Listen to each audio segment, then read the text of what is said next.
On the morning of October 20th, 1997, a 40-year-old man named Kevin Dowling rowed a small boat across a reservoir that was near his home in Spring Grove, Pennsylvania.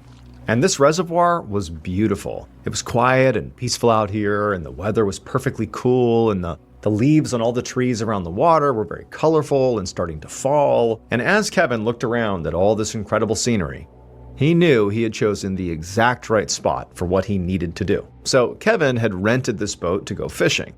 But in reality, he was out here primarily just to have a place where he could relax and just think. So lately, Kevin's life had been incredibly stressful, and so moments of calm and peace were just very few and far between. The stress really began when, recently, Kevin had lost his full-time job. He had been an operations manager at a convenience store, and he had been fired after making just one mistake. And now he had to work the night shift at a Staples store just to support his family.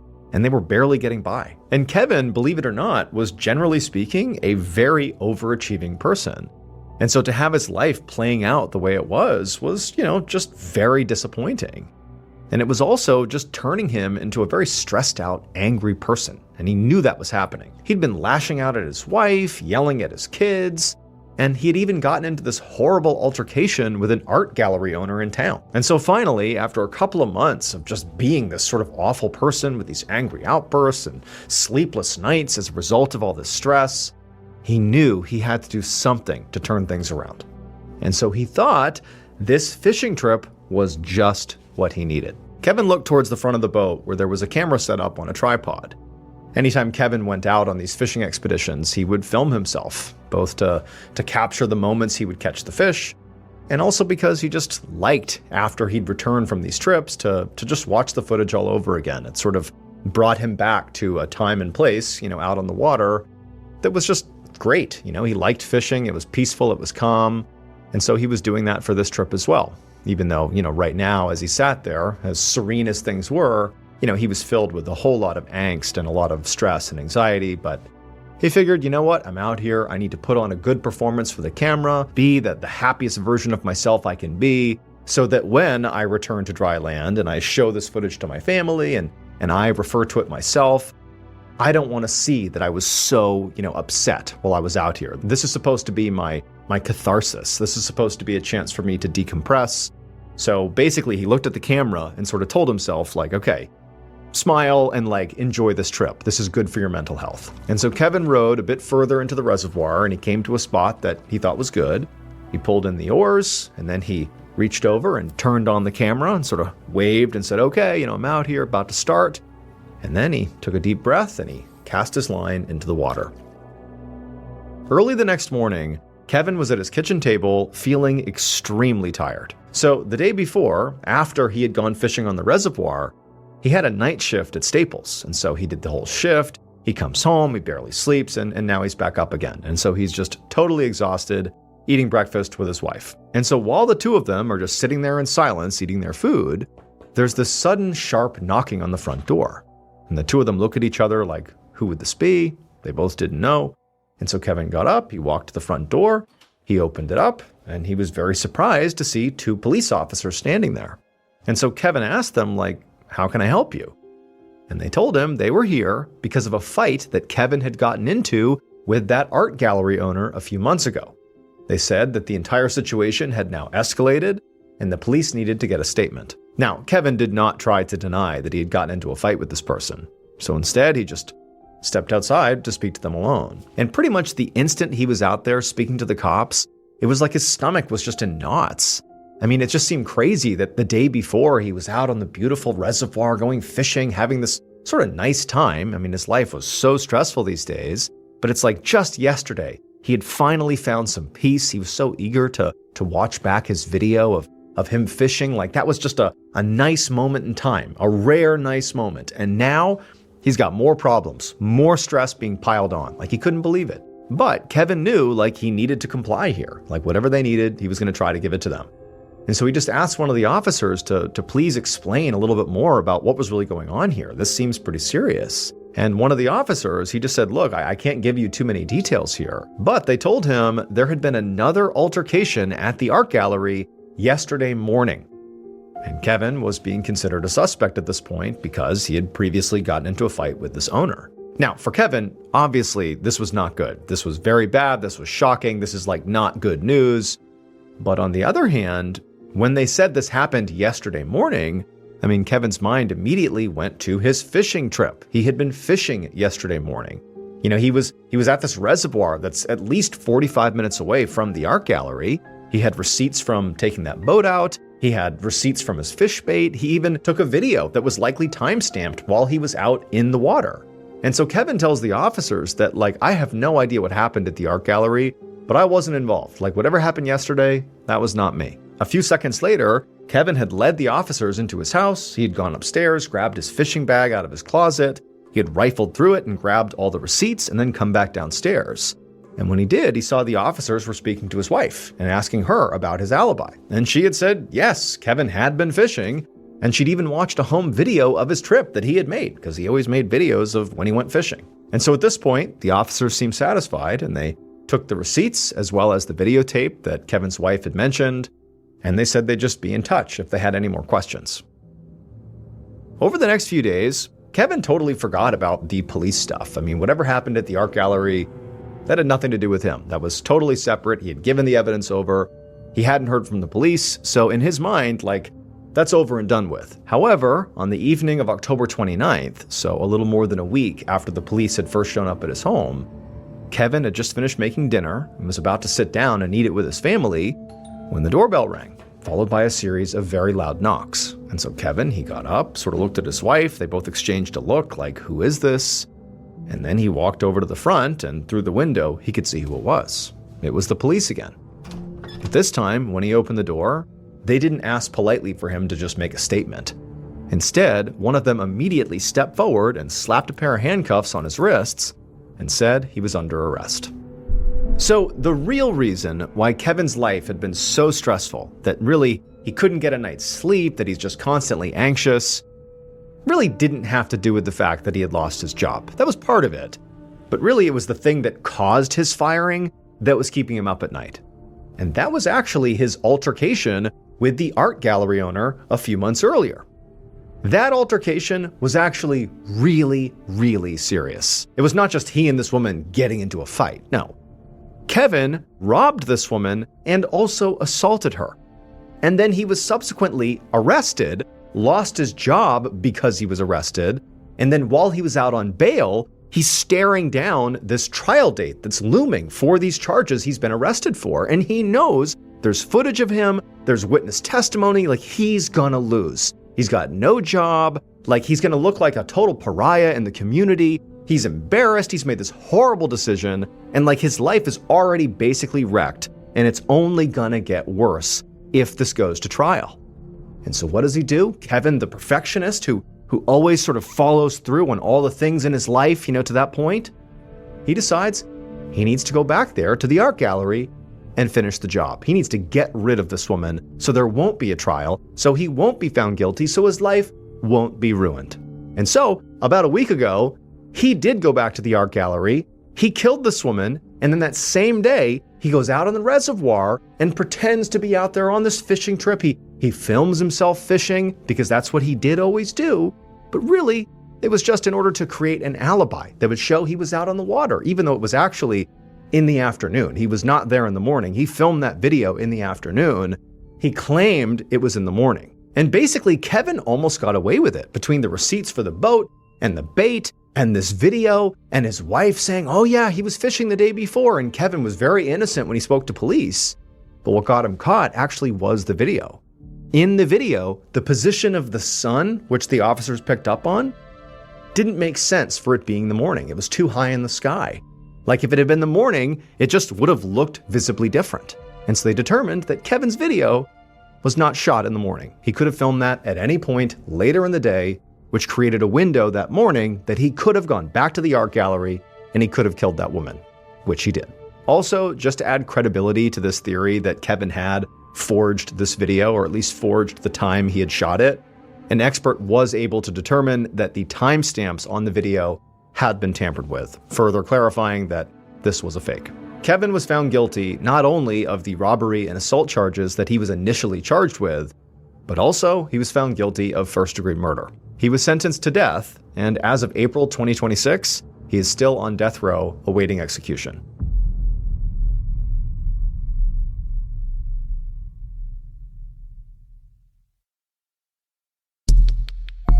Our second and final story today is called The Green Parrot. Just before 6 p.m. on Sunday, July 12, 1942, a man named Robert stumbled into a bar called the Green Parrot in Harlem, New York. And Robert was already very, very drunk. He'd been drinking all afternoon because he'd won a bunch of money in a dice game earlier that day, and he had just been celebrating. And now he was wandering into this bar, the Green Parrot, to keep the party going and keep on drinking. So at this point in 1942, the neighborhood where he was, Harlem, which is a neighborhood within New York City, it really struggled with a very high level of violent crime. And this bar, the Green Parrot, was very popular amongst locals. And so this bar attracted a big crowd, which often became a very rough crowd. And so because of how violent this area was, and because of all this cash that Robert had won earlier in the day, which he had on his person, Robert had decided to bring his gun with him out to the bar, like he was armed as he walked into the Green Parrot. And he was glad he was, because again, this is like a dangerous spot. But as Robert actually went inside of the Green Parrot, he found that it actually wasn't that crowded that night. Now, it was only about 6 p.m. and it would get much busier, or it usually got much busier later in the night. But at this point, even though he's very drunk, he looked around and he saw there was like maybe 20 people in there. And for Robert, this actually was kind of a good thing, because it meant it would be easier for him to get up to the bar and, get served, get more drinks. And so Robert staggered his way over to the bar where the owner, Max Geller, was pouring drinks and helping customers. And so Robert, he gets up there and he looks around, and right away he actually recognized a number of people that were there at the bar. They were regulars. And then he saw actually there was one particular regular, this shorter guy, who he knew was really mean and nasty and just super aggressive, and he clocked him as a guy that he wanted to keep his distance from. And so Robert turned his attention to Max, the owner, and he sort of sloppily waved at him, trying to get his attention. And Max, who was still busy preparing drinks for others, he sort of looked up and stared at Robert and kind of, did sort of like a check of him to see how drunk he really was. And then Max served the other people, and then he walked over to Robert with sort of a skeptical look on his face, and he's like, "What can I do for you, Robert?" And Robert, he's like closing one eye, he's so drunk, he's like, "Yeah, I want a drink." And Max looked at him and he's like, "No, you're too drunk, I can't serve you." Now, at first, Robert was just defensive and was basically like, "Come on, like I'm in here all the time, and I've certainly been pretty drunk before and you've served me. I don't understand why this is different." But Max stuck to his word and he's like, "No, I'm not going to serve you. You're too intoxicated." And so slowly Robert became angrier and he began saying, like, "You're serving everybody else. There's guys here that are more drunk than me. Like, I don't get it. Like, you have to give me a drink." And at this point, Max, sensing just how upset Robert was, he said, "Look, now you're going to just have to leave. Like, I'm not going to serve you and you have to leave." And Robert, he went from now just being mad to being humiliated. He's being like humiliated in front of the whole bar. And it was almost like he couldn't help what he did next. It was like rage coursed through his body. And almost without thinking, Robert drew his gun, aimed, and fired. And he shot Max in the face. Now, instantly, as soon as this shot rang out, the bar is just thrust into absolute chaos. People are screaming. Like 90% of the people in there had no idea this was even happening, let alone that people are shooting each other. It was just chaos. People are screaming, they're running around. And Robert, it was like he couldn't even believe what he had just done, and he just immediately pocketed and hid his weapon and sort of just backed away from the scene, because again, people aren't even sure who got shot. People are looking around. He sort of began to blend into the crowd, and then as soon as he could, he just turned and ran out of the bar. About a half an hour later, around 6:30 p.m., an investigator with the New York City District Attorney's Office named Louis Panuco hurried down the sidewalk toward the Green Parrot, which at this point was swarming with police officers. Panuco, who had just been called to the scene, really only knew that there had been a shooting at this bar and that the victim had apparently been shot in the face but was alive, and he was on his way to the hospital. Outside the bar, Panuco could see a bunch of these police officers already interviewing a whole crowd of people who Panuco assumed were witnesses of the shooting. And there were a lot of them. So Panuco hoped that at least one of them would have something useful to say. And so Panuco just let these officers handle this initial questioning of this group. If he needed to, he would speak to people later, but for now, he just headed inside the bar to see what was going on. And as soon as he stepped inside, another officer came up to Panuco to just give him a quick briefing.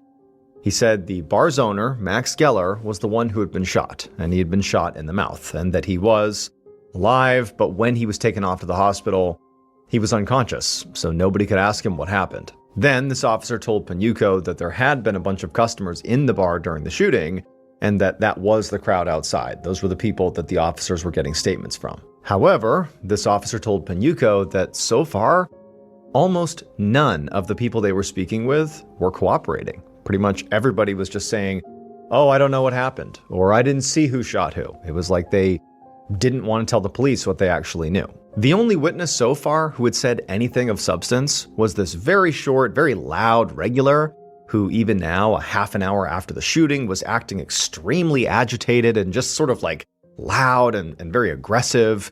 It was the same regular that Robert, when he had first walked in, had noticed and thought, boy, I don't want to be around that person.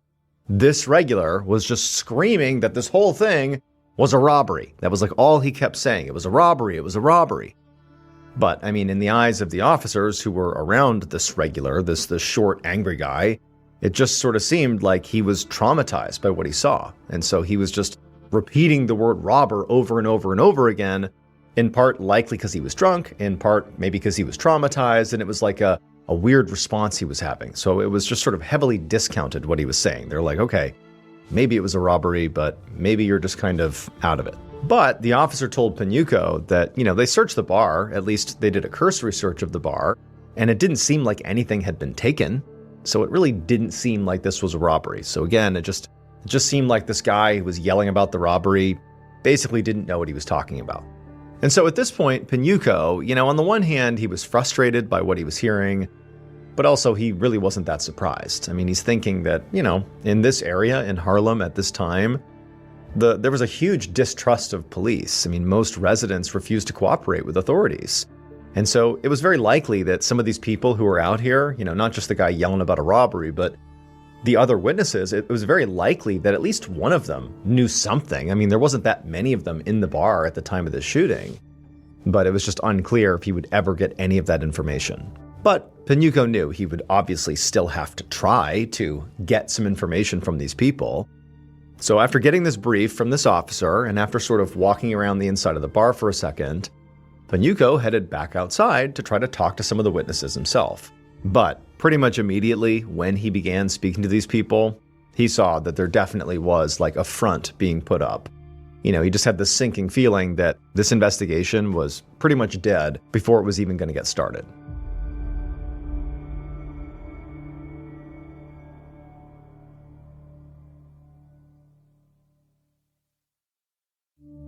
Fast forward about a month, and Panuco is still hard at work working on this case, except the case took a turn, because the victim, Max, he fell into a coma right after the shooting, and for weeks he had been in a coma, and authorities, Panuco included, were hopeful he would wake up and he'd be able to give them additional information about what happened, give them anything, because no one by this point had given them any new information. They had basically no evidence, they had nothing. But unfortunately, Max, without regaining consciousness, just died. And so now this was not just a shooting investigation that Panuco was in charge of. He was in charge of a homicide investigation. A homicide investigation with basically no leads. Because again, it's like none of the witnesses had given them anything. All they knew is Max got shot and now he's dead. And then the only other sort of substantive thing that had come out of any of their interviews was from that short, angry guy, the regular from the bar, who had just demanded that this was a robbery. And, at first pass, they had looked around the bar. It didn't seem like anything had been taken, and they had sort of ruled out a robbery. But now, a month later, they had really looked into that angle, and they had confirmed that nothing had been taken from the bar. So this was definitely not a robbery. And so basically, Panuco had nothing. And so at this point, Panuco decided that his best bet here was actually just to basically start over, just to zoom back out and go back to square one and just see if there was something that they missed. And in fact, Pinuco had brought in a new detective, a guy named John Morrissey, to help him with this new approach.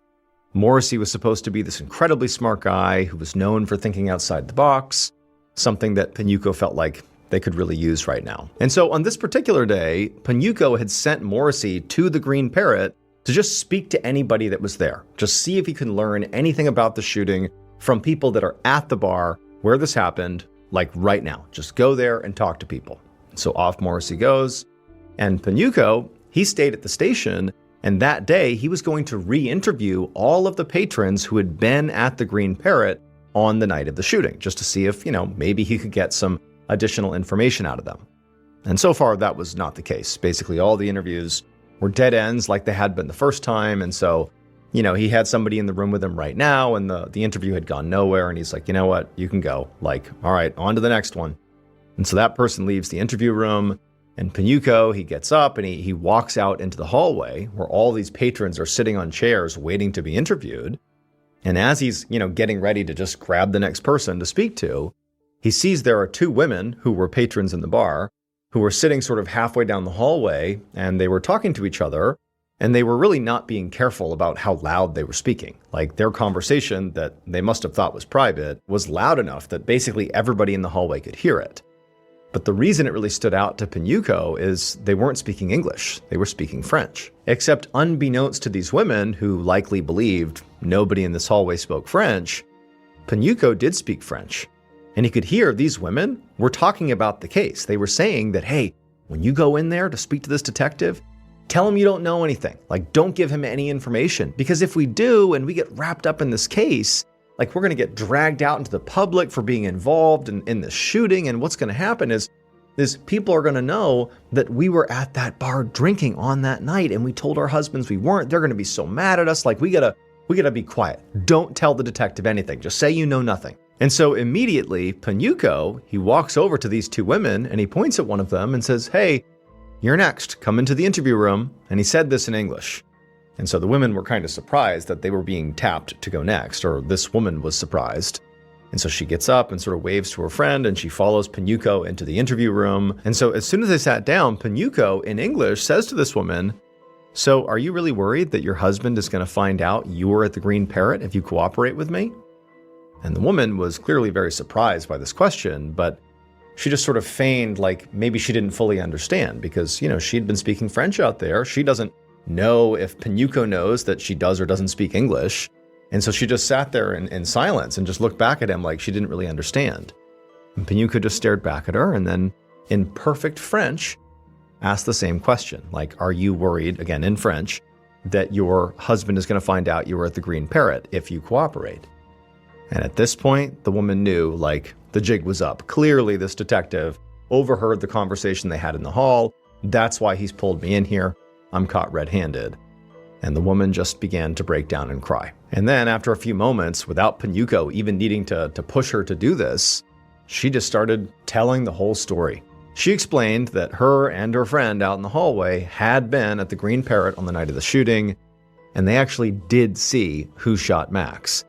She said it was this guy who was wearing a black and white checkered suit. He had gone up to the bar, and then some sort of altercation happened, and he pulled out a gun, and he shot Max, and then he quickly ran out of the bar. Now, she told Pinuco that she didn't know this guy's name, but she definitely recognized him. She said that, she had been to the Green Parrot before the night of the shooting, and she had seen this guy, and she thinks that he's just like a regular at this bar. Like, she would definitely recognize him again if she saw him. And so Pinuco at this point, he could barely contain his excitement.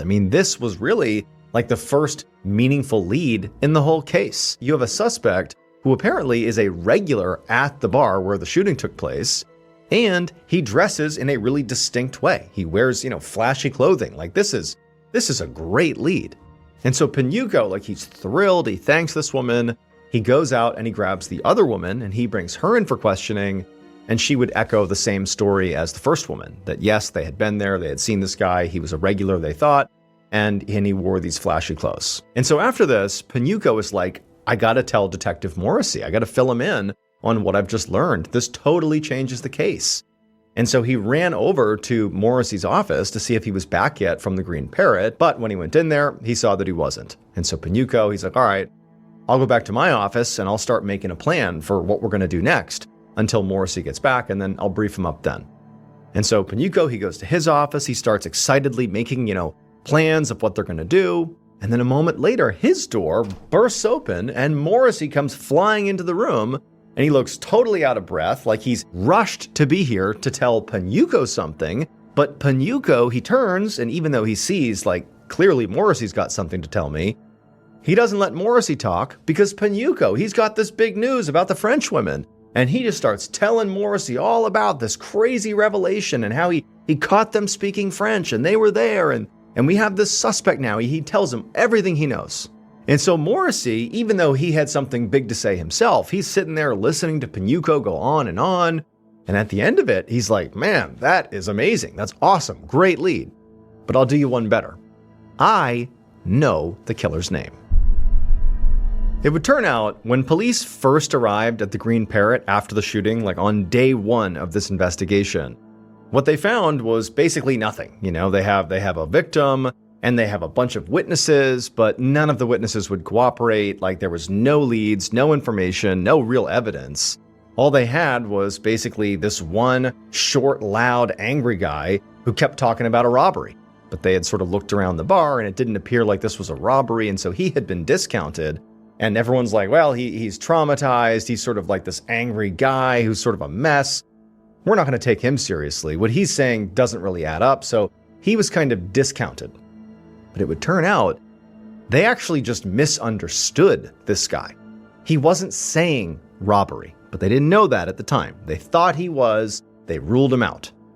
Fast forward a month, and Mr. Think Outside the Box detective, Morrissey, he goes back to the Green Parrot to see what he can learn. And so Morrissey, he's hearing this, and he was told this is what this short guy was saying the first time too. This is not that surprising. But Morrissey, he thought outside the box, and he figured out what this witness actually meant.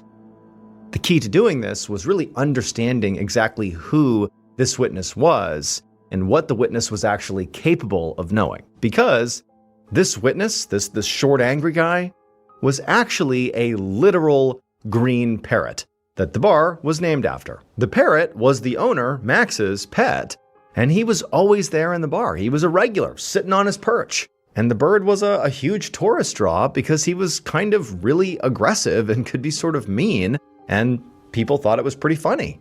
And critically, this parrot had been trained to recognize the bar's regulars and refer to them by name. So when Morrissey went back to the bar and listened to the parrot again, he eventually realized the bird was not saying robber, robbery, and trying to describe what had happened. No, instead, the bird was saying Robert, the name of the person responsible, the regular who he had seen commit this crime. And wouldn't you know it, between this new information and what Panuco had learned from the two French women at the police station, they put their information together and they discovered that there really had been a regular at the Green Parrot bar, a guy named Robert Butler, who was a 28-year-old cab driver who had fled to Baltimore right after the shooting. The detectives were able to track Robert down and confront him about the murder, and when they explained how they'd figured it all out, Robert just had one thing to say: I never did like that bird. Robert Butler was convicted of manslaughter and sentenced to 15 years in prison. The Green Parrot bar eventually closed, and as for the actual Green Parrot, nobody knows what happened to him. Rachel Berkheimer was born on January 16, 1984 in Everett, Washington, which is a city that is located 25 miles north of Seattle and sits on the banks of the Puget Sound, which is a large inlet of the Pacific Ocean. At the time of her birth, Rachel's parents, Bill and Denise, already had one child, a daughter named Megan, and so when Rachel arrived, they decided their family was complete. Initially, there was some concern that Rachel could have some health issues because by the time she was 2.5 years old, she still was not talking, and so her parents were concerned she could be deaf. But shortly after they went to a specialist about her hearing, Rachel would say her first words, and then from that point onward, her parents could not get her to be quiet.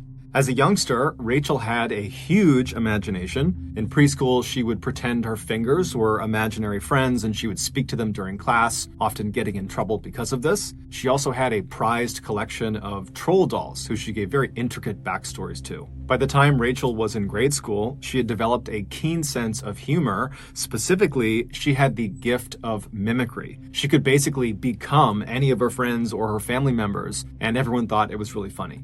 In addition to her bubbly personality, Rachel was also a very gifted athlete who was always one of the very best players on her basketball, soccer, volleyball, or track team. All this despite growing to be only 4 foot 11 inches tall. Speaking of her smaller stature, even though she was not self-conscious about it, Rachel did wear 4-inch platform shoes virtually everywhere she went, including just going out to the mailbox. In high school, unsurprisingly, Rachel became very popular. Her father joked that he was her answering machine because her many friends would call the house day and night looking for her.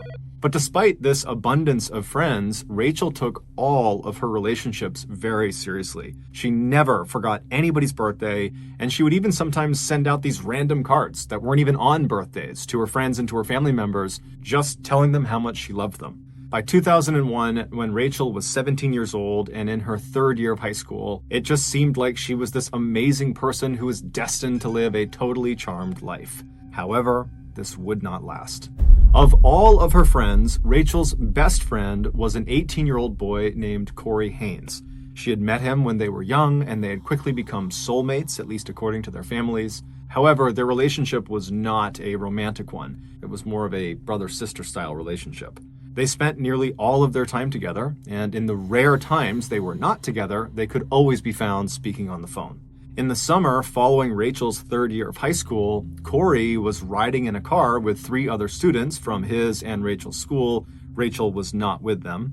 And at some point, the driver of the vehicle lost control of it and started to flip off the road. And when it finally came to a stop 100 feet away from the road, Corey and one of the other student passengers, a 17-year-old named Levi Whiting, were both unfortunately deceased. When Rachel heard the news about this crash, she fell apart. Not only was Corey literally her best friend in the world, but she was also very close with Levi as well. And so over the rest of that awful summer, Rachel spent most of her time crying in her bedroom, looking at pictures of her and Corey and her and Levi. Her older sister, Megan, would say that Rachel was just beyond heartbroken. It was like all of the joy and happiness that normally characterized her was just gone.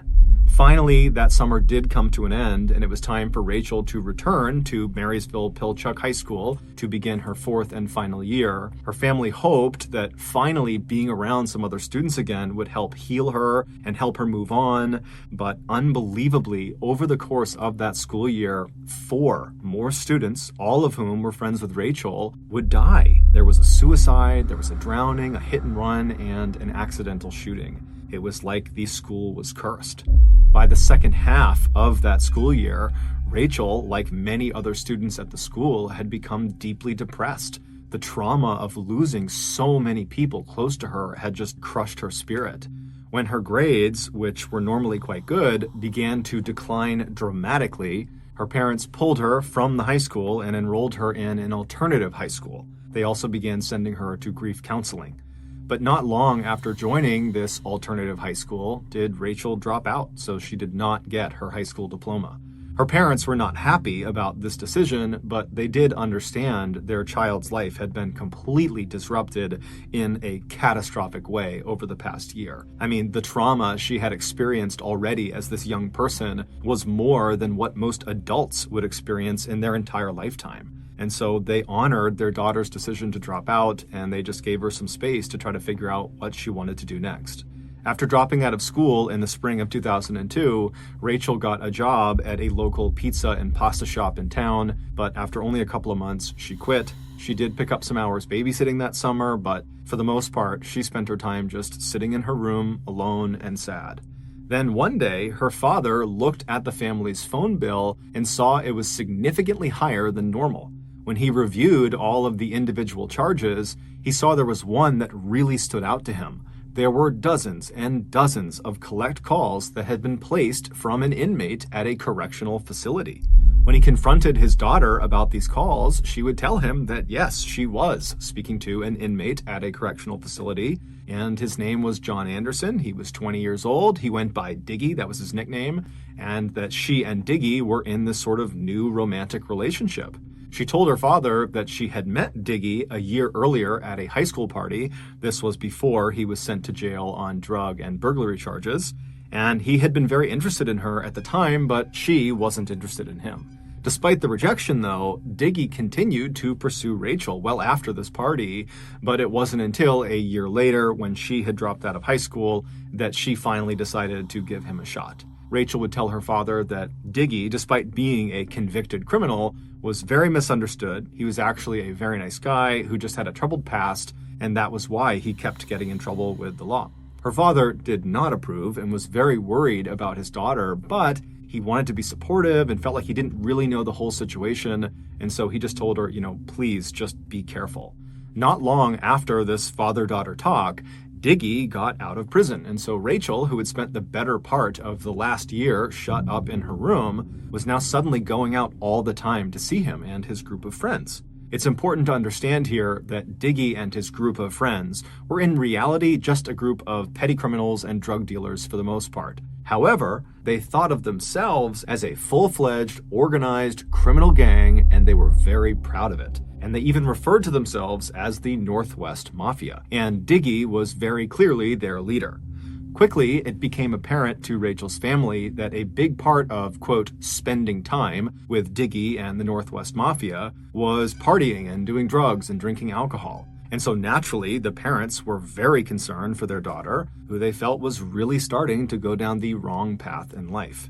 So over the next couple of months, Rachel's parents and her sister all tried to gently convince Rachel to stop spending so much time with Diggy and his crew because they were a totally bad influence on her.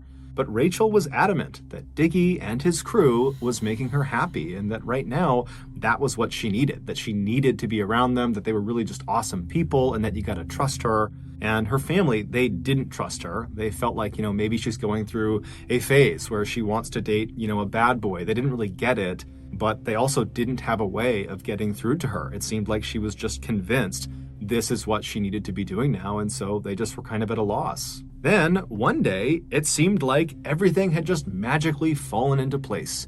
It was on a sunny morning in late July of that year. Rachel's father was outside working on his garden when his daughter, Rachel, suddenly appeared looking happier than she had in a long time. Bill smiled back at her and was like, "What's going on? Why are you so happy?" And she would tell him that she had a plan. She was going back to school and she was going to become a medical technician. And she was just absolutely beaming as she's telling him this news. When she was asked what had brought about this incredible change, she explained that she had recently made a new friend who was encouraging her to do this. She said his name was Maurice Rivas. He was 18 years old like she was, and he was a part of the Northwest Mafia. She told her dad that she had previously interacted with him when she first started seeing Diggy a few months earlier, but she had never really had a real conversation with him. She'd only just kind of waved and said hi whenever they were at gatherings together. But a few days earlier, when she was at a Northwest Mafia party, she and Maurice just kind of happened to find themselves alone, and so they struck up a friendly conversation.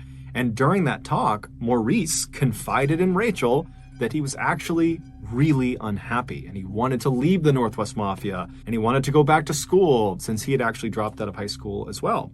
And when Rachel heard him say this, she had an epiphany. She realized she felt exactly the way he did. She didn't like being in the Northwest Mafia. She didn't even know why she was in the Northwest Mafia. She didn't know why she was seeing Diggy, and it was like it all clicked for her. And so she confided in Maurice, this guy who she barely knew. She said, "You know what? I feel the same way. I don't want to spend time with these people. I want to go back to school."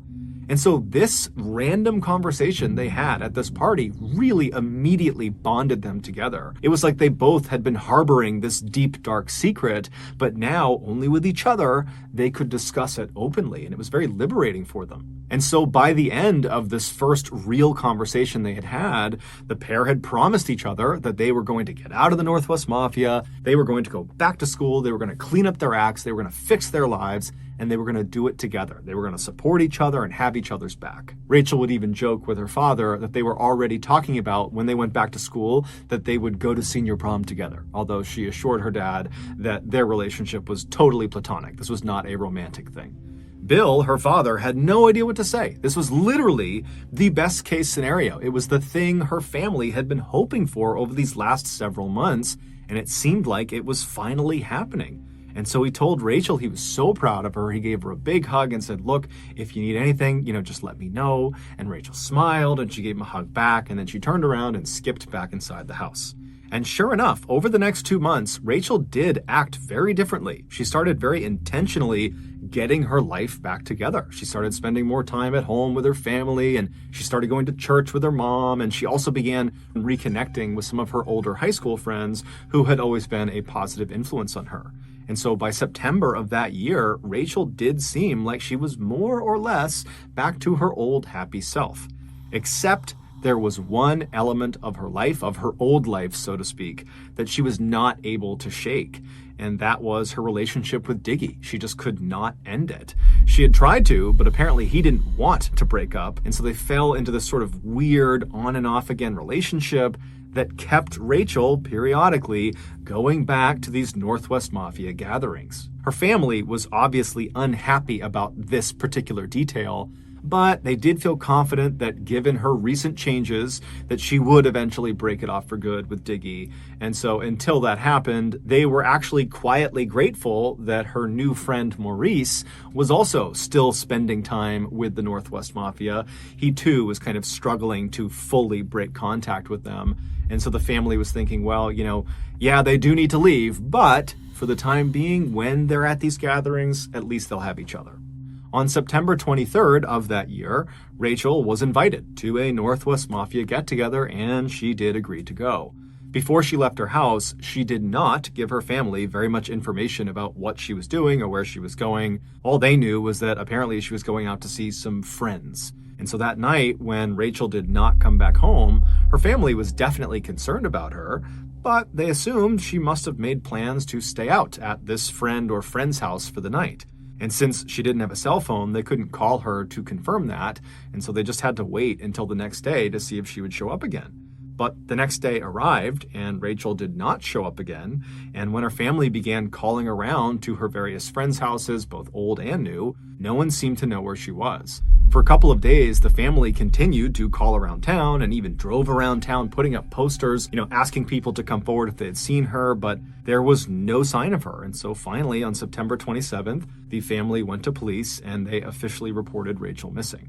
The police immediately jumped into action, sending out units to scour all corners of Everett, Washington, and the surrounding areas. They also began questioning virtually anyone who was even remotely affiliated with Rachel in hopes they might know something. But despite this really aggressive initial push by police, it led to nothing. Then, out of nowhere, someone very unexpected came forward and gave the police a huge tip. And this tip would ultimately lead police to discover the truly unbelievable story of what happened to Rachel. The following is that story.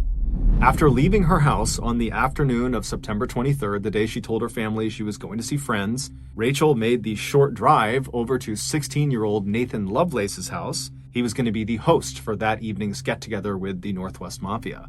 When she arrived, Nathan, along with Rachel's good friend Maurice and a 17-year-old named Matthew Durham, were sitting in the living room, and while they waited for more friends of theirs to arrive, Nathan's father suddenly came home. Apparently, he had gotten off work early, and so not wanting to hang out around the prying eyes of a parent, the trio decided it would be better if they just left and spent their night at someone else's house. And so they made their way over to Kevin Jihad's house. Kevin was a 32-year-old, and he owned his own place. When they arrived, they found Kevin, along with 22-year-olds John Whitaker and Jeffrey Barth, and 20-year-old Tony Williams, all sitting around in the living room, just kind of joking around. They're playing video games, they're drinking alcohol, and they're smoking marijuana. Rachel, along with Maurice, Nathan, and Matthew, just took up spots on the couch right near the entrance to the room, and before long, they were joking around and having a good time too. At 4 p.m., Rachel's on-again, off-again boyfriend, Diggy, stormed into Kevin's living room looking furious. Without warning, he punched two of the guys sitting nearest Rachel, and then he pulled out a gun and he began aiming it wildly around the room. And this instantly silenced the group because no one knew what he was on about. And Rachel, who's sitting right near the door, she does not want to be part of this, and she's thinking this has nothing to do with me, and so she decides she's going to get up and kind of slip out and let them deal with Diggy and whatever is going on in here. And so she stands up, trying to be as quiet and small as she can, and she begins edging towards the door. But in order to fully leave the living room and escape this situation, she would need to walk right past Diggy, who was standing in the doorway.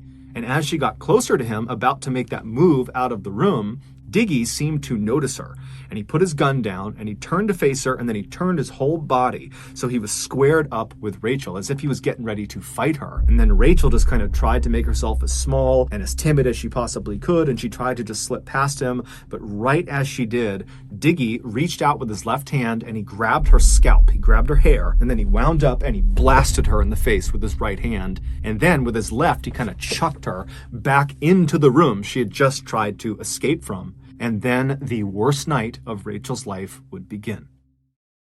As soon as she hit the floor in that room, she tried to scramble back to her feet, but before she could, she was getting punched and kicked by Diggy and several other of her friends who had just been sitting in the room joking around with her, and then the others who were in the room who were not actively participating in beating her, which included Maurice Rivas. They sat there idly doing nothing while Rachel screamed for their help. When her screams got so loud, Diggy was concerned the neighbors would hear her. One of the idle onlookers in the room, 20-year-old Tony Williams, simply turned the music up to drown her screams out. After a few horrible, violent minutes, Diggy told the others to stop, at which point he reached down and he grabbed Rachel's hair again and dragged her out of the room, and then he dragged her across the kitchen floor and through a door that led into the garage. Once she was inside the garage, he jammed a dirty sock into her mouth and he covered her mouth over with duct tape, and then he bound her wrists and her body with rope, and then once he was certain she could neither make any noise or go anywhere, he pushed her over so she was laying on her side all bound up, and then he just left. He went back into the house and back into the living room with the others. What Rachel was not aware of was this entire night was a setup. Diggy was furious with her, most likely due to a combination of rage that she had tried to break up with him and just jealousy that she was now showing affection to other men in the group, such as Maurice and a few others. And so Diggy had ordered the other members of the Northwest Mafia to help put her in her place. It was unclear exactly what he meant by this, but all of the Mafia members knew this meant physically harming Rachel in some way, and they agreed to it. Originally, the plan had been to lure her to Nathan's house under the false pretenses of just a normal night hanging out with some friends, and then at some point, Nathan, Matthew, and her close friend Maurice would abduct her and bring her to Diggy for whatever else he had planned for her. But Nathan's dad had come home early before they could enact their plan, and so when that happened, Nathan had to sneak off and privately call Diggy and ask what to do next. And Diggy, who was totally frustrated by this, just said, you know what, bring her to Kevin's house and we will all deal with her when she gets here. So when Rachel sat down on the couch in Kevin's house next to Maurice and her other friends, who she thought she was just enjoying a fun night out with, in reality, they were all acting. They were trying to act like this was just another night and kind of get her off guard so that when Diggy came storming into the room pretending to be mad, which was the sign, they would all attack her. But now that the plan had worked and Rachel had fallen into their trap and had gotten badly beaten up and was restrained and helpless in the garage, Diggy didn't have a plan for what they were going to do next. So instead of doing anything, the 8 guys who had just beaten up and restrained Rachel just simply went back to doing drugs and drinking and playing video games in the living room. Then, a few hours later at 9 p.m., Kevin's girlfriend, Trissa Connor, she came home, and when she did, she entered the house through the garage. And when she saw Rachel laying on the ground, restrained, badly beaten up, her left eye is totally swollen, she ran over to her because, one, she actually didn't know who Rachel was. So this is just just a random girl in her garage that's beaten up and restrained. And so she runs over to her, she rips the tape off of her mouth, she pulls the sock out, and right away, Rachel is pleading with her to let her go. She won't tell anyone.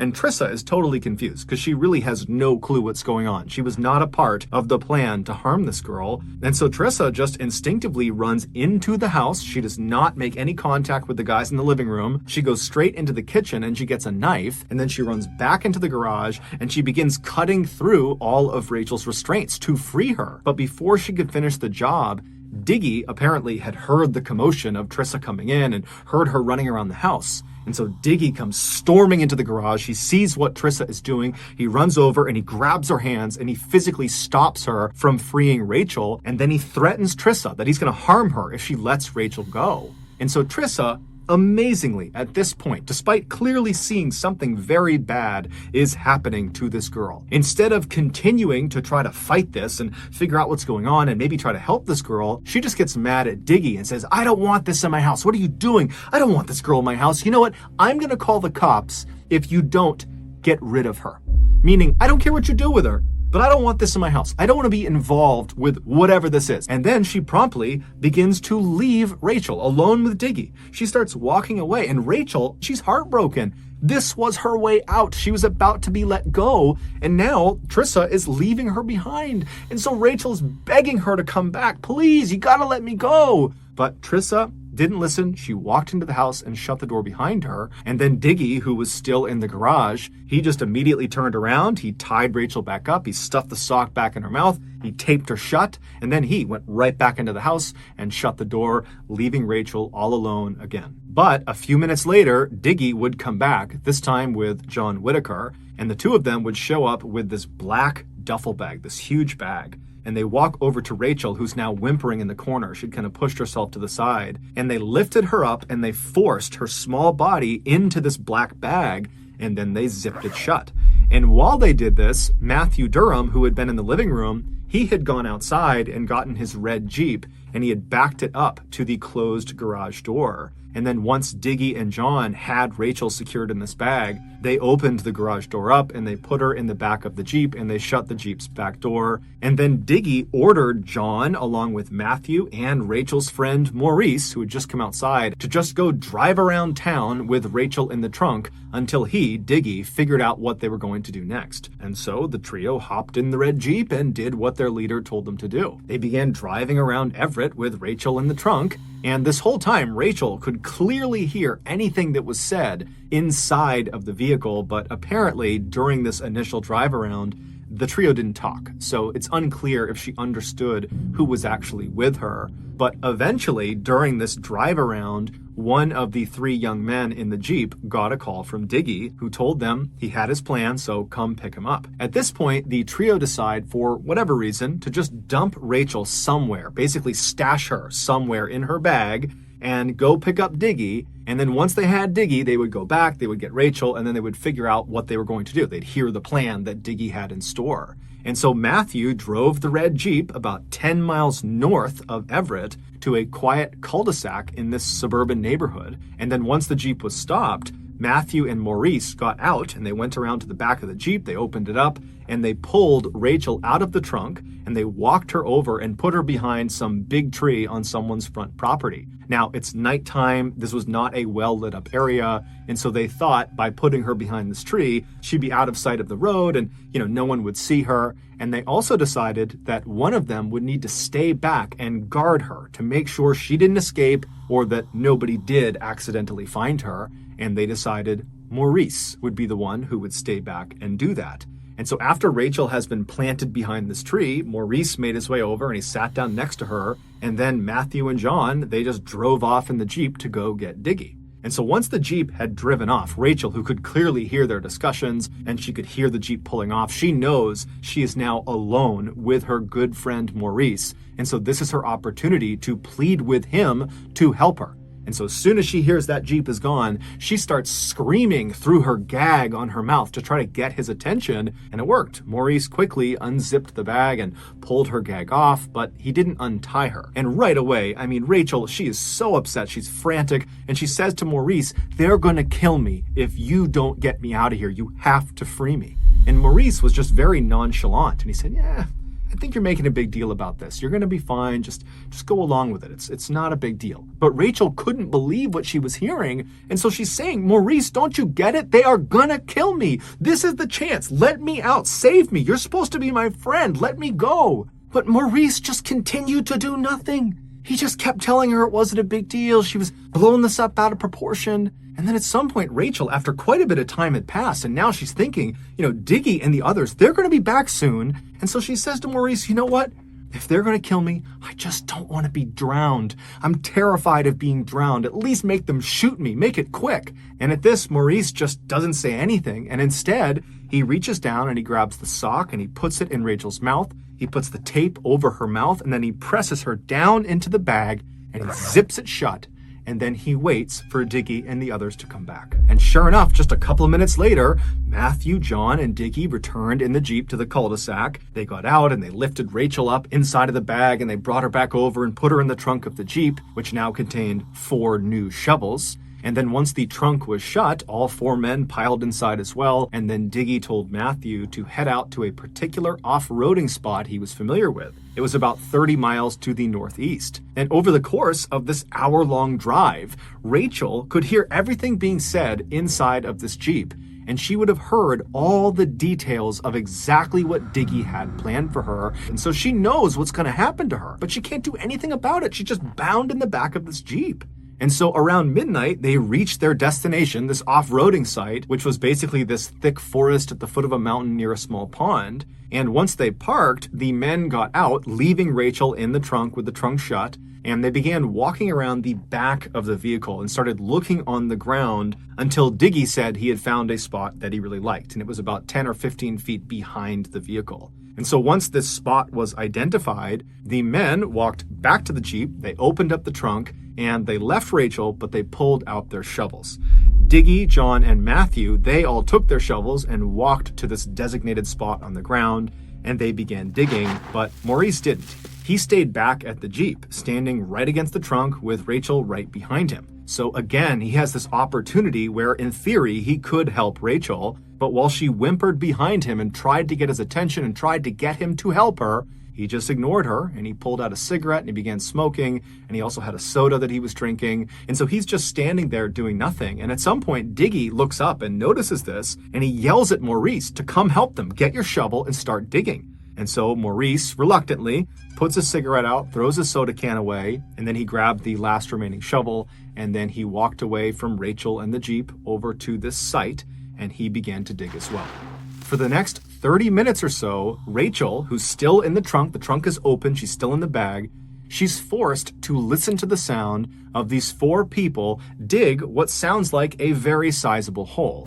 And then when they finally stopped digging, she heard them chuck their shovels aside and start walking back over to her. And when they reached her, they unzipped the bag and they pulled her out and they sat her down on the back of this Jeep. So she's kind of sitting, looking in the direction of this dig site. And as they begin cutting off her restraints and removing the tape from her mouth, she gets a clear view of what they had been digging, and she knows immediately what it is. They were digging her grave. After all the restraints and everything was off of her, Diggy ordered John to start taking all of her clothes and jewelry off. Rachel knew at this point she was about to die. There was nothing she could do to stop it. She was outnumbered. She was in the middle of nowhere. She would have been overpowered. So she knows she's going to die. And so she had nothing to lose. And so when John grabbed her and tried to rip her clothes off, she fought back aggressively. And she looks at Diggy and she says, "At least allow me the dignity of removing my clothes and jewelry myself." And so Diggy looks at her and he says, "Fine." And so all of the men back up. And then Rachel, in front of these 4 people who earlier that day she would have considered her friends, she began taking all of her clothes off. And then after she had removed all of her clothes and all of her jewelry, she left one ring on her hand, and she clutched it with her other hand, and she looked at Diggy and said, "Can I please just keep this one?" The ring she was holding on to was a ring that her good friend Corey Haynes had given her right before he was killed in that car accident. And Diggy just says, "No." And he reaches out and he literally pulls it off of her hand. And so standing there completely naked and alone and terrified, Rachel was then ordered by Diggy to start walking towards the grave. And so Rachel, with as much grace as she could muster, stood up straight, took a deep breath, and began walking. And then she finally reached the edge of the grave, at which point Diggy told her to walk down inside. And so Rachel very carefully turned around and lowered herself down into the grave, and then she stood up in the middle of the grave with her back to her attackers, at which point Diggy said, "Get on your knees." And so she did this, and as soon as she was down on her knees, she looked skyward and she pressed her hands together and put them right up against her chest, and she began praying. And as she's looking upward towards the sky, Diggy laughs at her and says, "Don't worry, you'll be up there soon." And then Diggy pulled his gun out, he aimed it at her back, and he began firing the gun. And he shot several times into the back of her head, into her back, and then his gun jammed, at which point he cleared the jam, he reloaded his gun, and then fired even more shots into her body. And then he put his gun away, and he, along with the other 3 men who had just witnessed this and participated in this, used their shovels to fill the hole back in, covering her up. Once she was buried, the men rounded up all of her things, along with the shovels and the murder weapon, and they chucked it into the nearby pond. Diggy made sure to crush the ring Rachel had said was so important to her before he threw it into the water. Then the men climbed back into the red Jeep and they drove back to Everett. And on the ride, Diggy would tell them that if they told anyone about what they had just done, he would kill them too. But just a few days later, after Rachel had been reported missing, the mother of Jeffrey Barth. Jeffrey was someone who had been at Kevin Jihad's house on the night Rachel was abducted, and he also played a role in her capture. His mother, Jeffrey Barth's mother, behind his back, went to police and told them that she thought her son knew something about Rachel's disappearance. And so the police, they rushed to Jeffrey and they interviewed him, and he would quickly say, "Oh, I don't know anything, but you should talk to Matthew Durham." Matthew, if you remember, was the driver the night Rachel was killed. He also helped dig her grave and he witnessed her murder.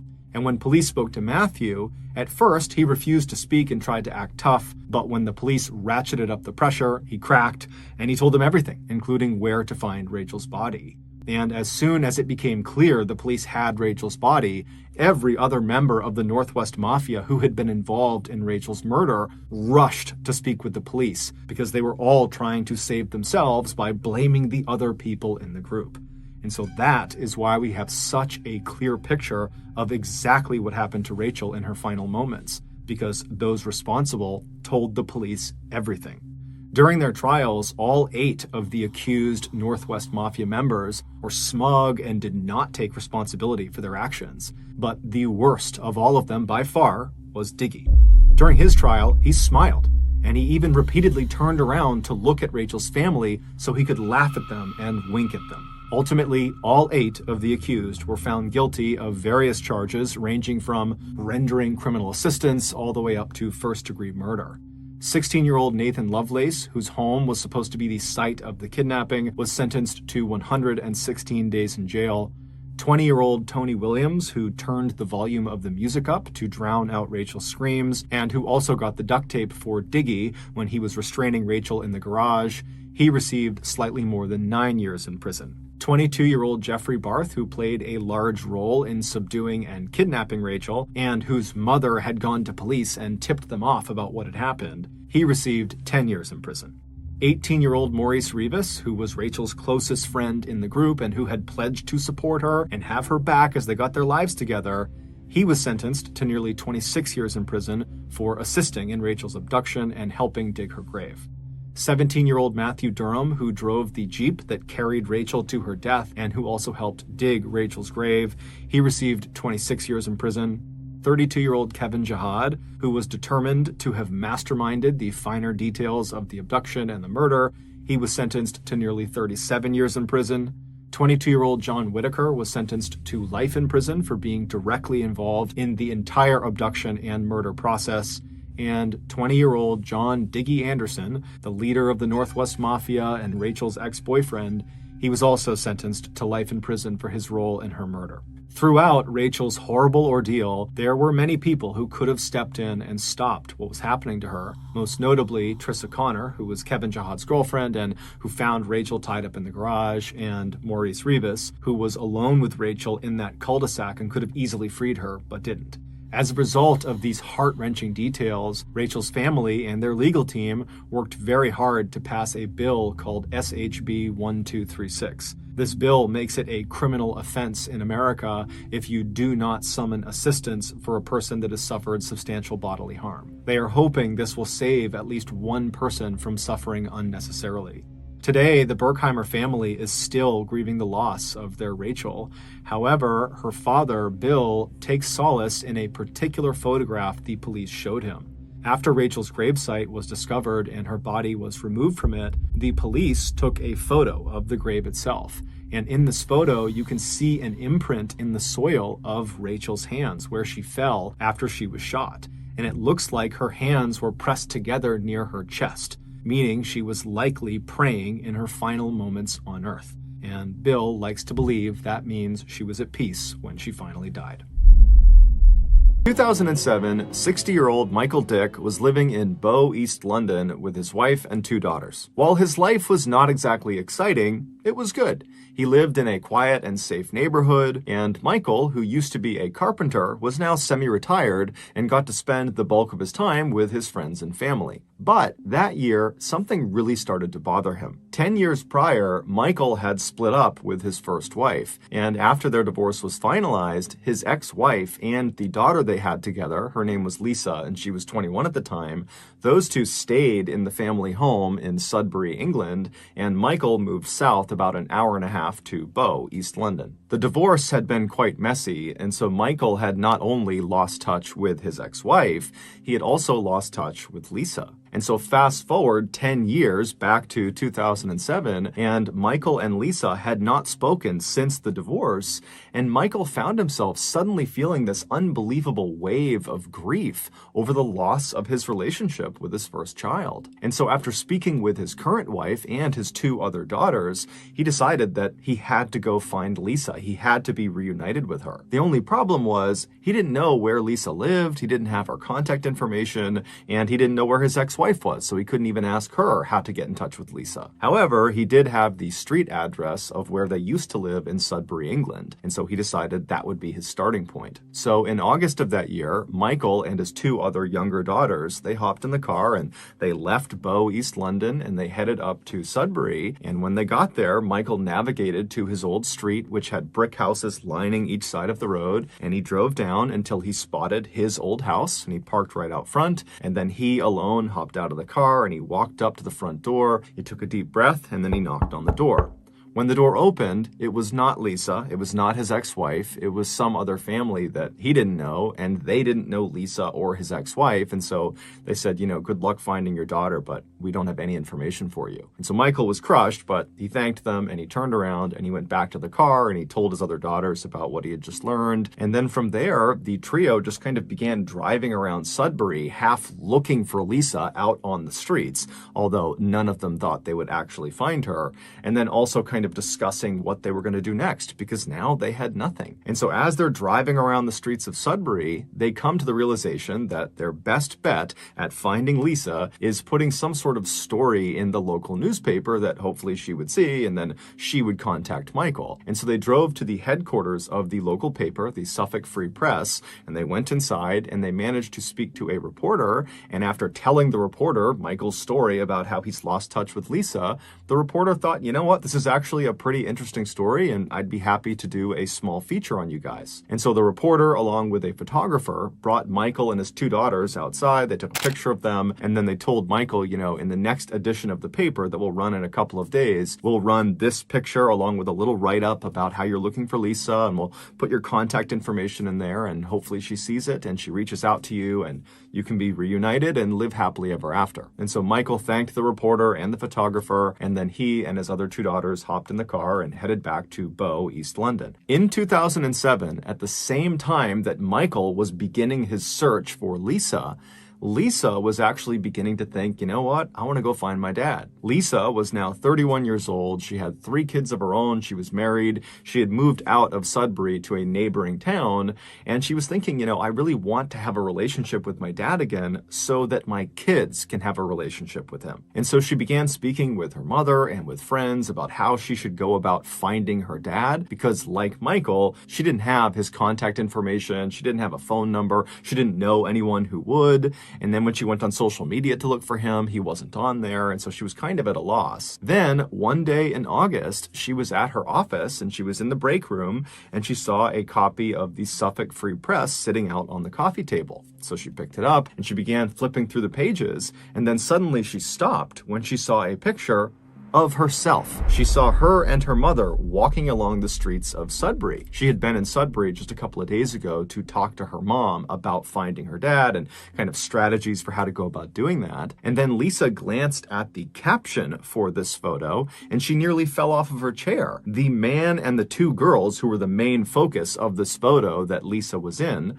were her father and her 2 stepsisters. She just didn't recognize them. She just saw herself in the back of this photo. So purely by chance, after being apart for over a decade, on the only day that Lisa happened to be in Sudbury talking to her mom about finding her father, she was literally 100 feet behind her father and her stepsisters as they were looking for her and putting out this ad in the paper to hopefully find her. And this one photo that the photographer took captured all of them in the same frame. Lisa would, of course, read the article and get her father's contact information. She would reach out, and initially Michael actually thought it was a scam and didn't believe this was actually Lisa calling to say, I found myself in the picture of you in Sudbury. But eventually he was convinced and he drove right out to Sudbury and he got a chance to meet his grandkids for the first time. And today he and Lisa are still in. If I told you to picture the Amazon rainforest in your head, you would likely picture a dense tropical wilderness full of amazing and exotic animals. And you'd be right, that is a good representation of the Amazon rainforest. But what a lot of people don't know is that the Amazon rainforest is also home to a massive city. It's called Manaus, and it sits right in the middle of the Amazon rainforest, right along the Amazon River. And it happens to be one of the most violent places in the entire world. All it takes in Manaus is simply walking down the wrong street or crossing the wrong person, and you can get shot or stabbed in broad daylight, and there's virtually nothing anyone can do to stop it. In 1989, a 31-year-old former police officer named Wallace Souza decided to make a TV show about what it was actually like to live in his hometown of Manaus. And unlike other crime shows in Brazil that often censored out the most graphic content they covered, Wallace decided he wasn't going to do that. He wanted to expose the harsh reality of life in Manaus, and he felt like the only way to do that was to show everything. And so that year, he launched this show, which he called Canal Livre, which translates roughly to free channel. And true to form, there was no filter on what went on the air. And so this show was shocking. Viewers were given a front row seat to freshly murdered victims that are lying out in the road and slumped over chairs in restaurants and behind steering wheels. And the cameraman would zoom in on their fatal injuries, and they would zoom in on the faces of these people that have just died. Every gratuitous detail, every blood spatter, every grieving family member of the victim who's crying out in pain, all of it was shown on this TV show. And then in between these very dark and violent segments about gang killings and drug deals gone wrong, Canal Livre also had a much lighter side.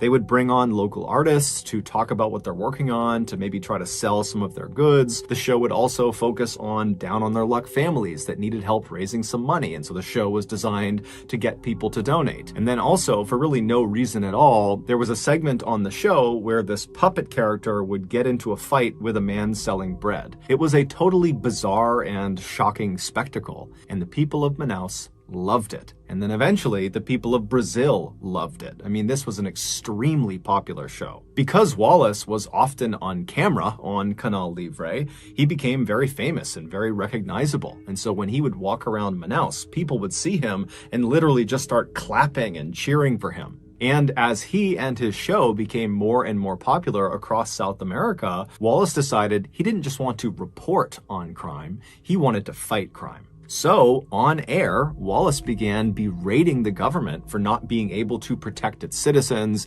and he berated the police for not being able to catch the criminals. And then off the air, Wallace campaigned for and was elected to political office in Manaus, where he continued to push hard to reduce crime in the city. And so it wasn't long before Wallace went from just being a relatively well-known TV host to being one of the most beloved and influential and trustworthy people in all of Brazil. However, over the years, there was one strange thing about his show, Canal Livre, that people just couldn't wrap their heads around. This oddity was most obvious in a now famous episode of Canal Livre that aired sometime in the mid-2000s. This episode opens with a Canal Livre reporter making their way through a jungle, and there's a cameraman filming them from behind. And this reporter, they're very carefully walking through, kind of pushing branches out of the way and high-stepping over all the underbrush.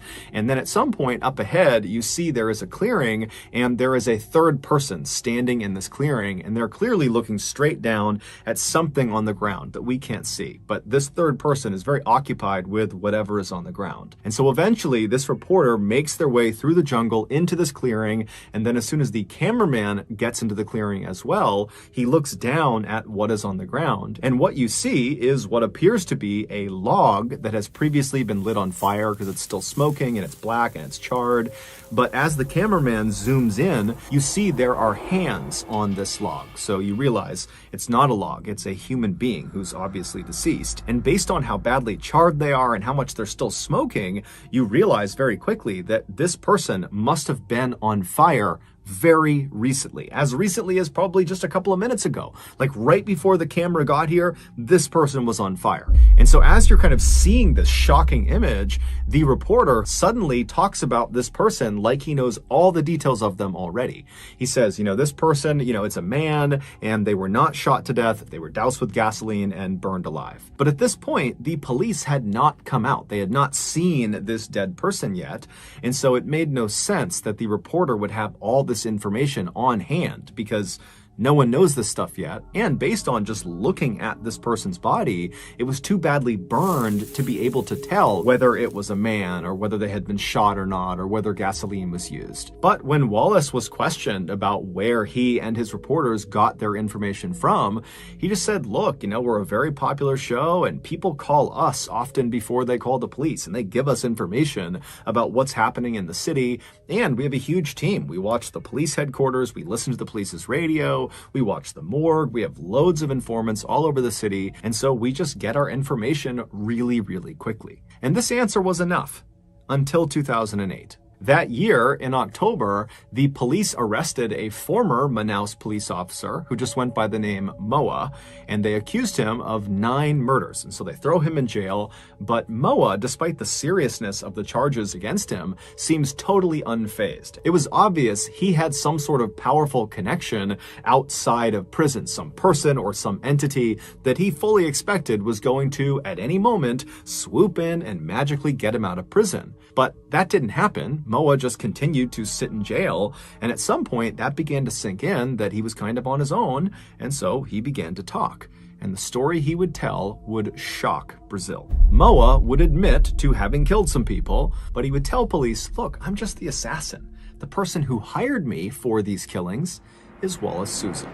It would turn out Wallace Souza started his show, Canal Livre, with the best of intentions. But when his show became massively popular, and it in turn made him, Wallace, also massively popular and powerful, he became corrupt. And at some point, after his meteoric rise, he formed this very powerful drug cartel, and then in an effort to bolster his illegal dealings and to boost his show's ratings, he decided to start contracting hitmen like Moa to start taking out rival gang members in Manaus. And he would tell the hitman how he wanted them killed and where he wanted them killed and at what time. And then after the hitman agreed to do this, he, Wallace, would go tell his camera crews exactly where to go and at what time so that they would be arriving at the murder scene literally right as it was happening or right afterwards, allowing them the opportunity to get all the gory footage before anybody else. It would take the police a year to finally compile enough evidence to charge Wallace with murder, but they would do it in October of 2009, and eventually Wallace would turn himself in. However, he denied everything. And then before he went to trial, he would die of a heart attack in prison.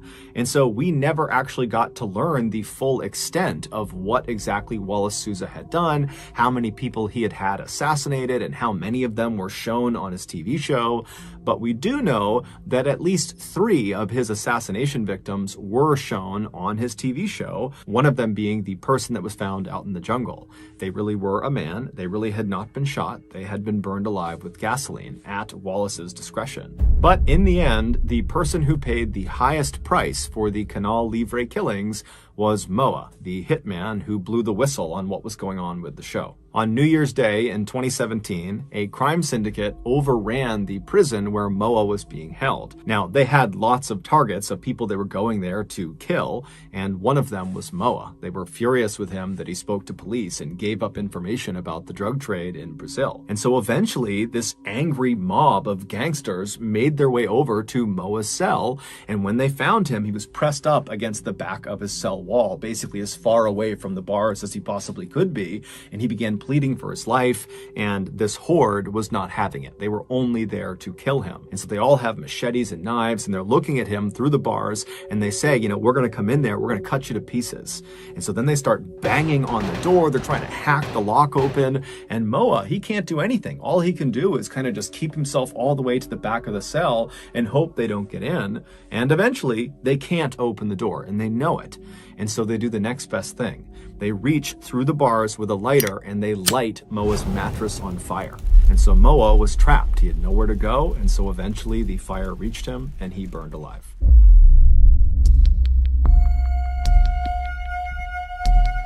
In 2010, 18-year-old Renee Marsden was living in Sydney, Australia with her parents and her 3 siblings. Renee was a very outgoing person who had a big circle of friends, and she was also very close with her family, especially her mom, Teresa. Teresa had given birth to Renee when she was only 19 years old, and so now that Renee was a young woman, because of their closeness in ages, the two had become very close friends instead of mother and daughter.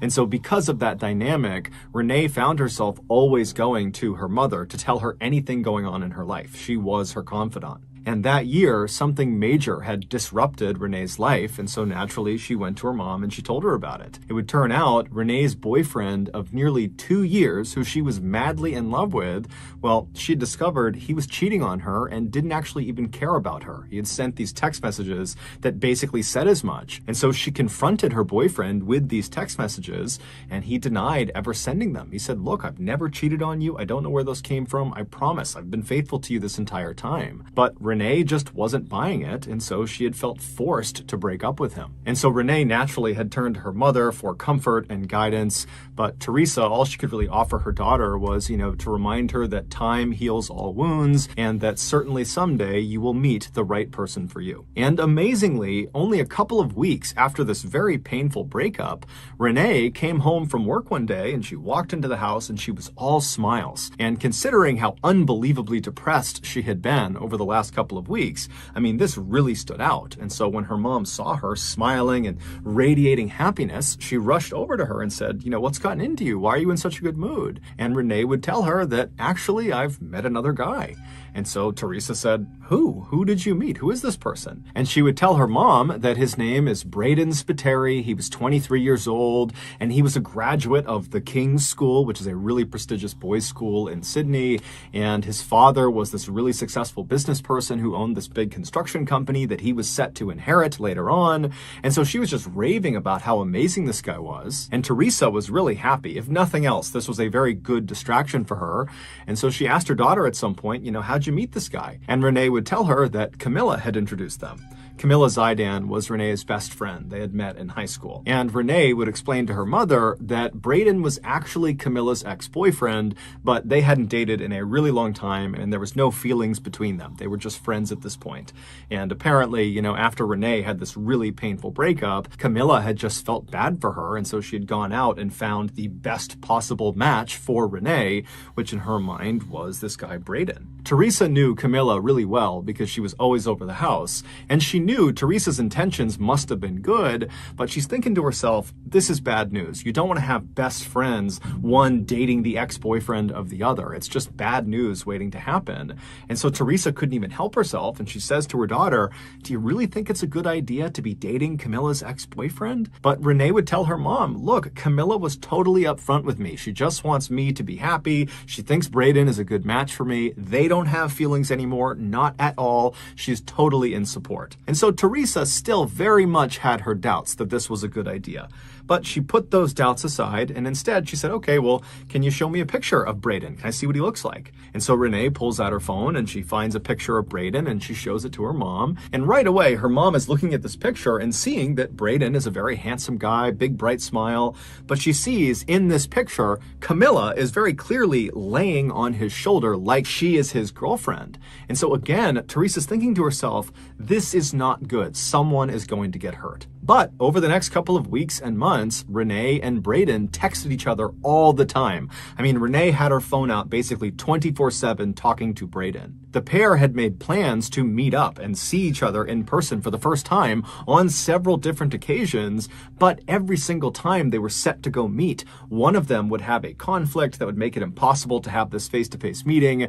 And so before long, when they just could not get a meeting established, they kind of stopped trying to have face-to-face meetings. It was almost like they had built this really strong, flourishing relationship all via their phones, and it just was getting more and more awkward to actually go out and see each other in real life. It was just more comfortable doing it all on their phones. And so this digital-only relationship between Renee and Brayden continued for almost a year until January of 2012 when something horrible happened. Brayden was in a horrible motorcycle accident. He survived the accident, but his passenger, his best friend, this guy named Richie, who was riding right on the back of his motorcycle, he didn't survive. He was killed in the accident.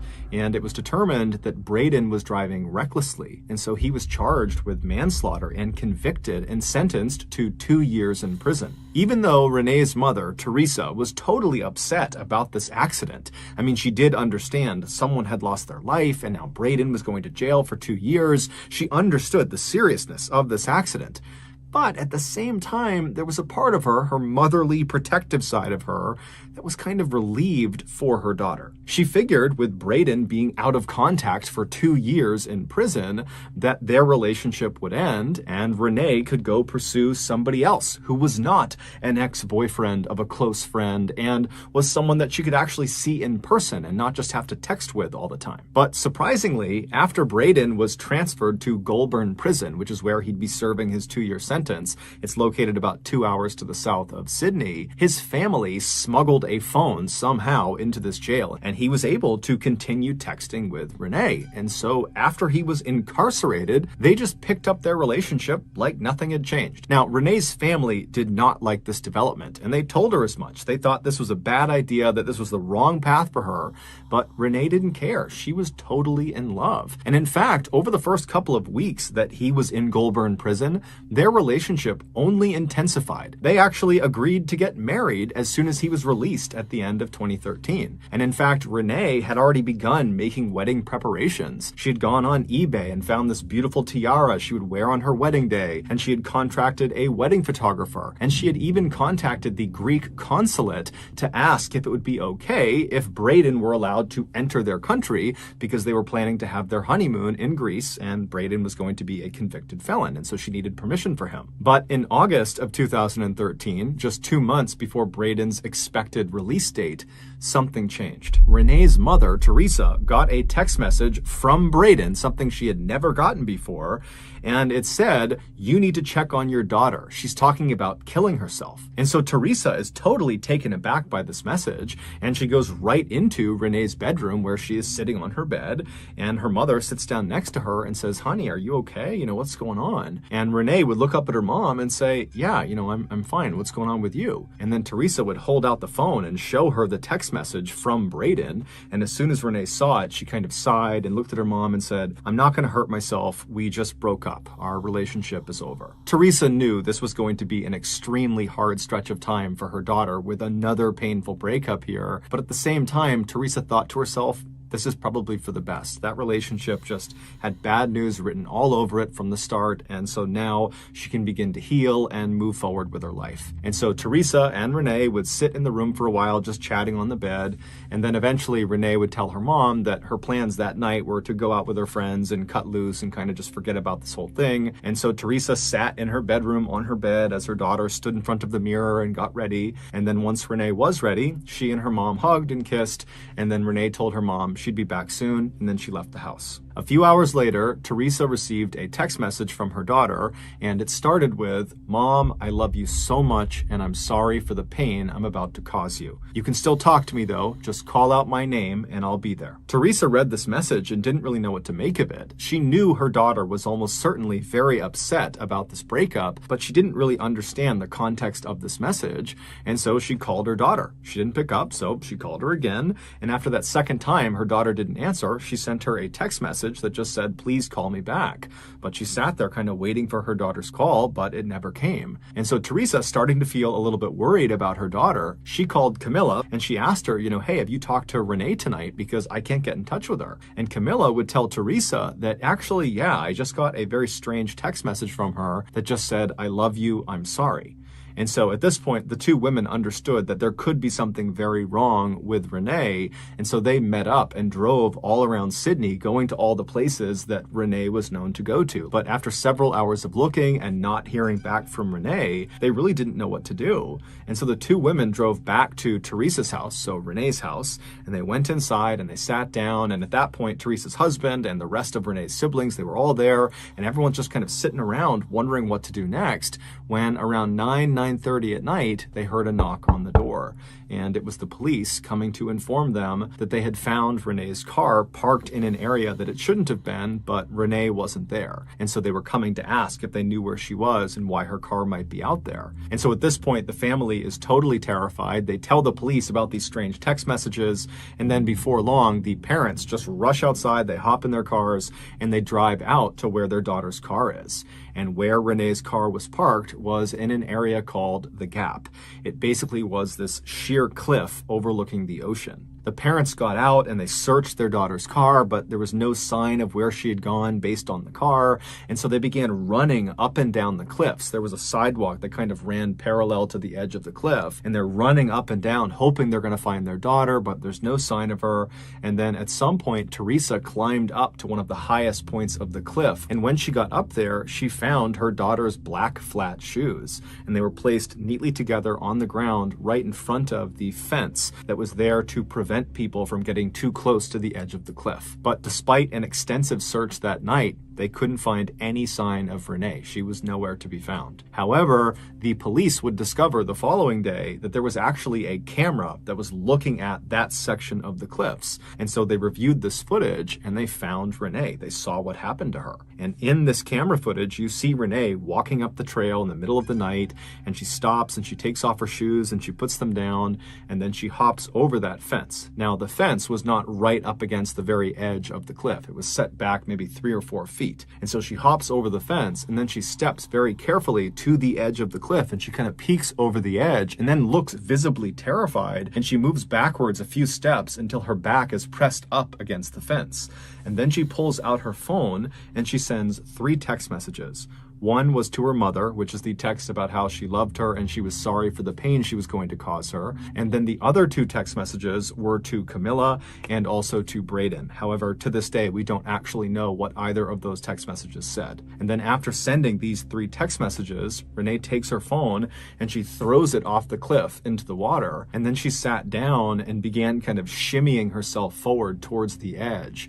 Now, the camera did not actually pick her up falling off the cliff, but it's assumed when she went out of frame that she had fallen off the cliff to her death. Her body would never be recovered. Renee's death was ruled a suicide. However, her family, in addition to being totally devastated by this horrible loss, they felt totally confused. They had no idea why this had happened, but they were certain it had to have something to do with this recent breakup with Braden Spiteri. And so they tried to get in touch with Braden, but he wasn't getting back in touch with them. And so the family contacted the police and said, "Can you reach out to the prison where he is and set up a meeting?" And so the police obliged them and they called Goulburn Prison. And when they spoke to the prison, they said, "Who? Braden who? Yeah, we don't have a Braden Spiteri here. We never have. And the reason was, Braden Spiteri wasn't real. Renee's friend, Camilla, had made him up. He was a fictitious person. That picture of Braden Spiteri where Camilla is laying on his shoulder, that was just some random person she had met in a club. Camilla had always been very possessive of Renee ever since they had met in high school, and at some point, she had just decided that she wanted even more control over Renee. And so the first thing she did is she convinced Renee that her earlier boyfriend, the one she'd been dating for 2 years before Braden, she convinced Renee that he had been cheating on her the whole time, he was unfaithful, that he didn't love her, and then she had created those text messages and given them to Renee and convinced Renee that that was something he had said, and before long, Renee totally believed it. She approached her boyfriend, he denied it, but Camilla the whole time is telling Renee, he's lying to you, he's been doing this whole time, I know he's a bad guy, and so Renee had listened to her best friend, and she had severed that relationship. And then almost immediately after that, Camilla swoops into the rescue and connects Renee with this Braden guy, Camilla's supposed ex-boyfriend, who really was just Camilla on the other side of the phone. And for nearly 2 years, Camilla kept this charade up, and Renee completely believed this was a real person, that Braden was her boyfriend. She loved him. And eventually, in June of 2013, so 2 months before Renee died, she confided in Braden, aka Camilla, that her friend Camilla was toxic and mean and controlling, and she didn't want to be her friend anymore. And so Camilla, she's reading this and she's furious. And so she decides the only way to get revenge on Renee and regain control of her is to have Braden break up with her. And so 2 months later, on August 5th, 2013, so on the day that Renee died, she was out to lunch at around 1 p.m. with a coworker when she gets a text message from Braden that just kind of comes out of the blue, and it says, "I need a break from you." Now, this is around the time that they're planning their wedding. And so Renee is totally heartbroken, and she's trying to get in touch with him and call him. He's not picking up. And then fast forward to about 2:45 p.m. that afternoon, we know Renee called Goulburn Prison. It was the first time she had done that. Now, we don't know who she spoke to or what they actually talked about, but it's nearly guaranteed that she learned Braden Spiteri was not being held there. And so almost certainly she would have realized that Braden is either not real, or Braden had been lying to her in such a huge way that the relationship could never work. And so no matter what, this chapter of her life was totally over. And so later that day, when she was sitting on her bed in her bedroom and her mom came in and she asked her how she was doing, it's very likely that Renee was devastated. She was crushed and probably kind of embarrassed about how badly she had just been duped by this Braden person, whoever that was. And so even though normally Renee would tell her mother everything, her mother was her confidant, she loved her mother, it was like she just couldn't bring herself to discuss what was happening to her. It was just so enormous, it was so overwhelming that she hid it from her mother. And instead, she just got dressed up, said goodbye to her mom, and then she headed out to the cliffs. No charges were ever brought against Camilla because catfishing, which is exactly what she was doing, which is using a fictitious online persona to lure people into relationships, well, that's not considered a crime in Australia. And Camilla, despite being pressed by the police and Renee's family, has never taken responsibility for this and has never apologized. So that's gonna... On Monday, May 23rd, 2005, 37-year-old John Wilson got home from a very long day at work and immediately just collapsed into a sofa. John was an oil pipeline inspector in Houston, Texas, and that day it had been extremely hot, and he'd been driving around all these different job sites, and he'd been out in the sun, and he really hadn't had a break. And so now that he was home, he was totally exhausted and knew he should probably just go to bed, but he didn't want to. He didn't want to just go right to bed and then have to get back up again and go right back to work. He wanted to unwind before calling it a night. And so he decided what he would do to unwind would be to go fishing, something he really loved to do. Normally, John did a lot of freshwater fishing, but tonight he decided he would do some saltwater fishing. And so at about 7:30 p.m. that night, he grabbed his fishing rod and his tackle box, he threw it in the back of his pickup truck, and then he hit the road. About an hour and a half later, he had driven all the way south to the very coast of Texas to a beach called Crystal Beach, which is right on the Gulf of Mexico. And instead of parking in one of the parking spaces in the lot, John, like he always did, just drove right through the gate out onto the actual beach. This beach actually had a reputation for having really hard-packed sand, almost like cement, because so many people like John would drive their vehicles out onto the beach. And so he goes through the gate and he drives straight out towards the water. And although it wasn't completely low tide yet, it was making its way towards low tide. And so there was a lot of beach exposed. And so John drove for quite a while and then he parked still in the tidal zone, but well away from the water. John probably figured that he would not be there long enough for it to matter because high tide was not for several hours. And so John hops out of his truck, he preps his fishing rod, and he walks out into the actual surf and he begins to fish. And it would have been very, very peaceful as there was not really anyone else down there as it was pretty much the middle of the night. There might have been a couple other fishermen nearby, but that was about it. And for a while, John probably just enjoyed the peace and quiet. He enjoyed fishing. And then after a while, John got overwhelmingly tired. Maybe it was from all the work earlier in the day out in the sun that was just finally catching up to him, or maybe it was all the moving around in the surf, getting knocked around by the water that was making him tired, or maybe it was both. But either way, John decided he wanted to take a nap before he headed home again. And so he left the surf zone, he dropped his fishing rod in the back of his truck, and then he crawled underneath his truck to take a nap. The following morning, a man who was out for a walk near Crystal Beach looked out into the water and he saw a truck was half submerged in the surf zone.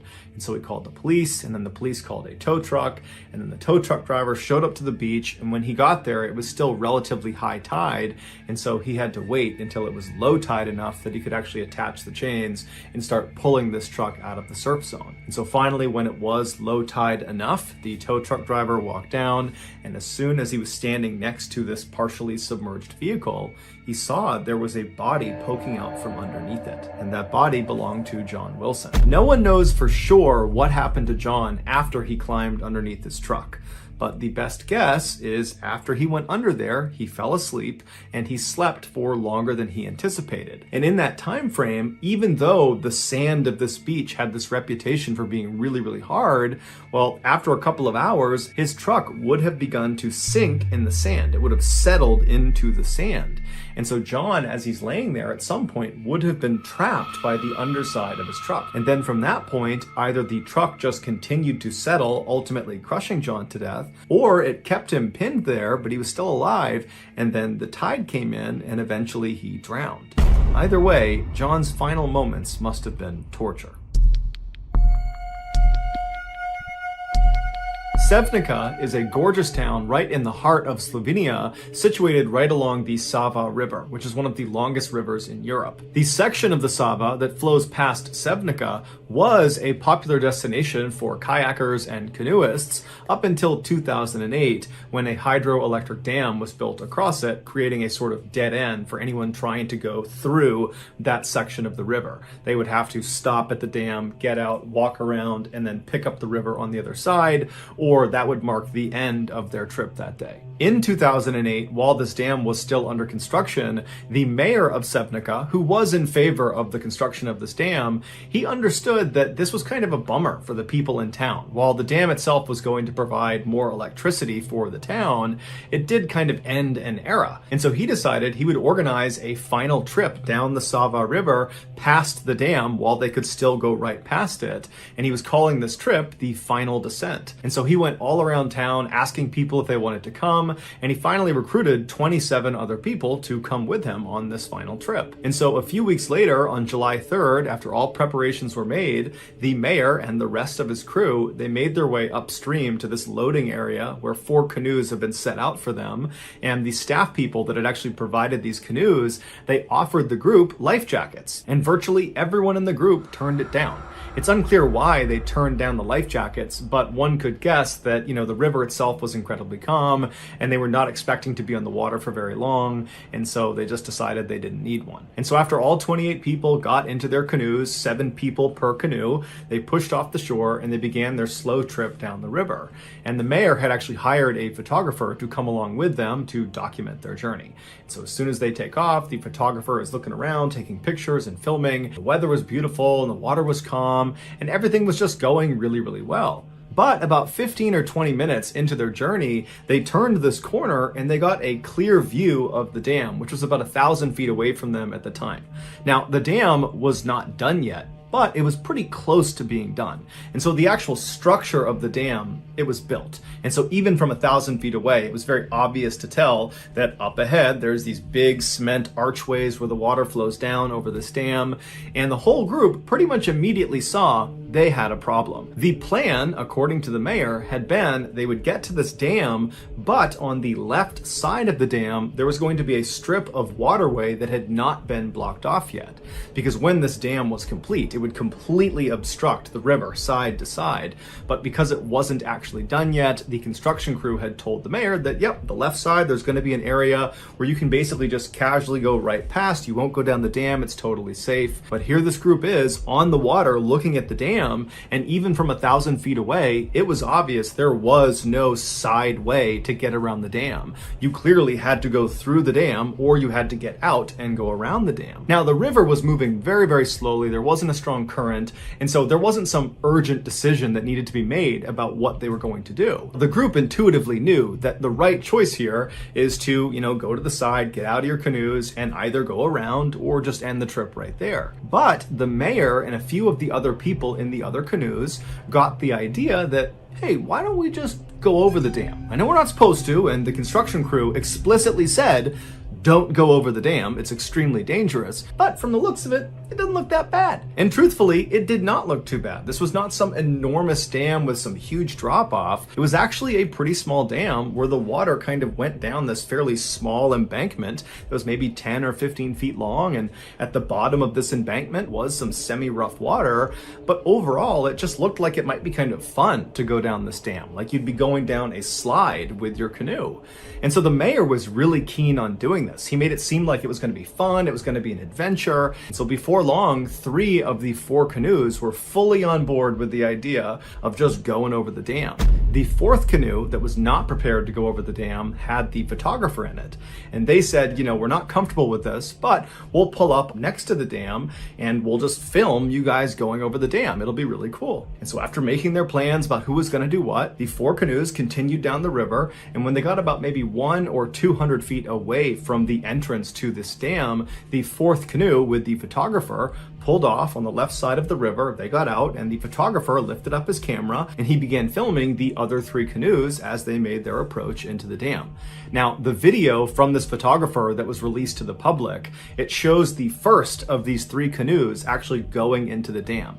And you see these 7 people on this canoe. They're kind of happy and excited looking. They have nervous anticipation like they're about to start a roller coaster or something. And they're making their way into this dark section inside of the dam. They're basically going through the gates of the dam where they're going to go down this embankment.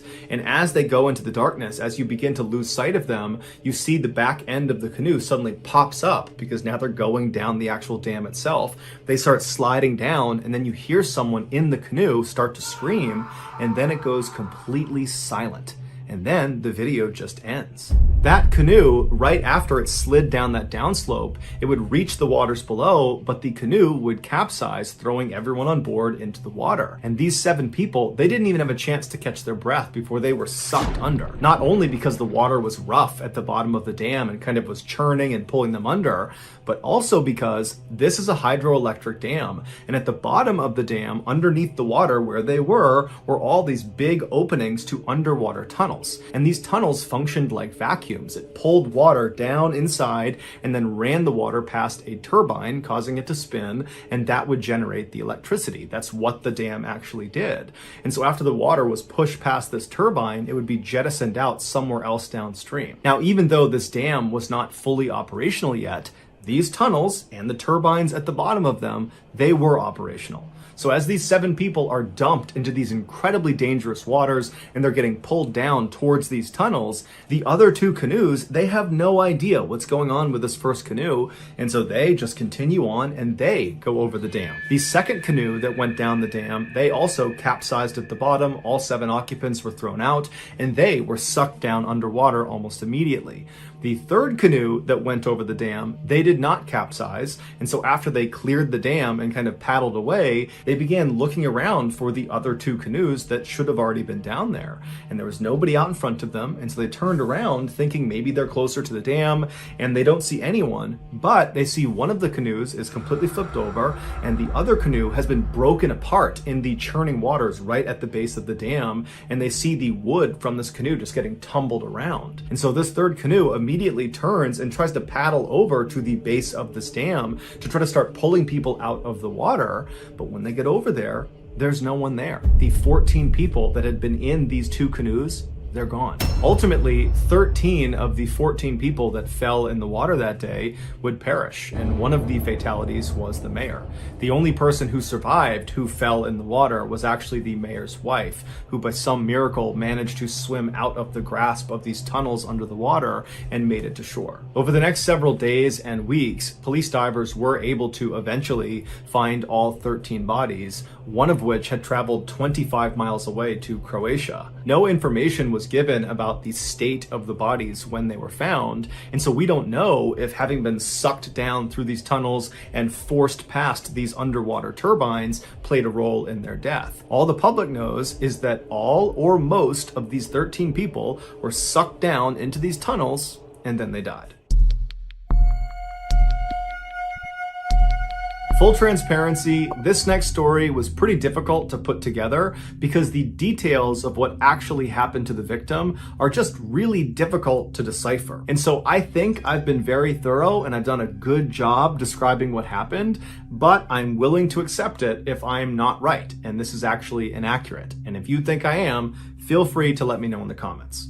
With that said, here we go. In 1974, 18-year-old Debbie Stone landed what she considered to be an amazing summer job. She was hired to work at Disneyland in Anaheim, California. Her specific role was to be a hostess at a brand new attraction called America Sings. Disney had basically converted an old carousel, which is a ride that spins around in a circle. They had converted it into a rotating stage, and they put up partition walls all along this rotating stage to create 6 distinct stages on this rotating stage. And so on each of these 6 stages were different sets of these robotic animals that played different songs about America. And so the way this would work if you were in the audience is you would walk into this theater that looked like a single theater with one stage right in front of you, but really what you were looking at is one of these 6 stages. And so the audience would sit down, they would see one of the acts, they'd see one performance on one of the stages, and then the stage would rotate. And so the audience would remain in the theater until all 6 stages had rotated in front of them and played their 2 to 4 minute long act. Debbie's job at America Sings was at the beginning of these shows where the audience would watch all 6 acts. She would go up before the very first act, she'd go on stage and she would greet the audience. And then the show would start, it would filter through all 6 of the stages, and then Debbie would get back on stage and she would say goodbye to that group of audience members. It was a simple gig and Debbie seemed to like it. And so on July 9th of that year, which was 9 days after this attraction had opened, and so it was 9 days after Debbie had started her job, Debbie was asked to come in for an evening shift. And so she left her house and she made it out to the attraction at about 10 p.m., which was right at the start of a show. And so she went right inside, she hopped on stage, she greeted the audience, and then she left the stage and the show began. And so over the next 30 minutes, all 6 of the stages performed their acts. And then after the 6th act was done, Debbie dutifully climbed back onto the stage. She said goodbye to the audience. And then as that audience was leaving the theater, she turned around and walked towards the back of the stage she was on. What happened next requires some additional explanation. Each of the 6 stages that made up this attraction had a fairly tall back wall. And behind each of these 6 back walls that were kind of in a ring was the center of the actual attraction. And in the center was this circular, fairly tall storage room. This storage room did not rotate. It was stationary. The stages and their respective back walls, they rotated around this storage room. The gap between the outside of the storage room at any point around it and the inside of the back wall was maybe a couple of inches. It was pretty narrow, but it was big enough that a person in theory could get stuck back there. So it was a real hazard. However, Disney did not put any specific safeguards in place to prevent their staff from intentionally or unintentionally going into this space. They just told their staff to not go back there and be careful. So back on July 9th, after Debbie has said goodbye to the audience and she's walked towards the back of the stage she's on, she decides to move from the stage she's on to the adjoining stage. And when she does that, she either trips or falls or something happens which causes her to fall into the narrow space between the two back walls of the two stages she was on.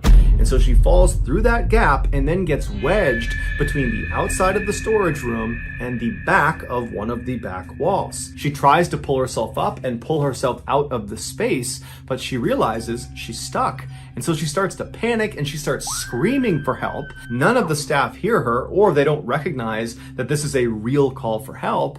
And this new wave of people that are coming in, the new audience, they're all talking loudly. There's music playing. They don't really hear her. And anyone that actually did hear her calling for help, they would later say they thought it was part of the show. And so as Debbie is screaming bloody murder, she cannot get out of this gap, this narrow gap she's stuck in. These stages, they start to move because the show is going to start.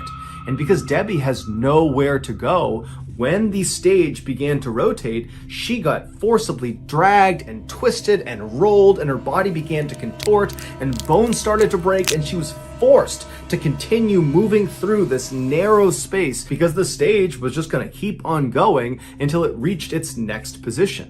And so finally, after it dragged her all the way to its next position, Debbie didn't die. She was grievously injured. She probably had dozens of broken bones, but she was alive and she's still totally stuck and she's screaming with every ounce of energy she has. But again, the audience, even though they heard her screaming, they assumed it was part of the show. And apparently the staff also heard her screams and convinced themselves it was just no big deal. And so 2 to 4 minutes later, when the act was complete, the stage began to rotate again. And so Debbie again is rolled and contorted and crushed and dragged and smashed and broken as the stage again rotates to its next position. And she's still not dead. She's screaming out for help. No one is coming to help her. And so the entire show would play out with the stage rotating through all of its sections. And then finally, at the end of the show, when one of the audience members alerted the staff that, hey, you should really go check out that screaming we heard. And at that point, they went for a look and they discovered Debbie, and she was very obviously deceased. Disney would pay a small settlement to Debbie's family, and then they would put up a number of safeguards on the America Sings attraction to make sure something like this never happened again. So that's going to do it, guys. If you found the secret in today's episode, let us...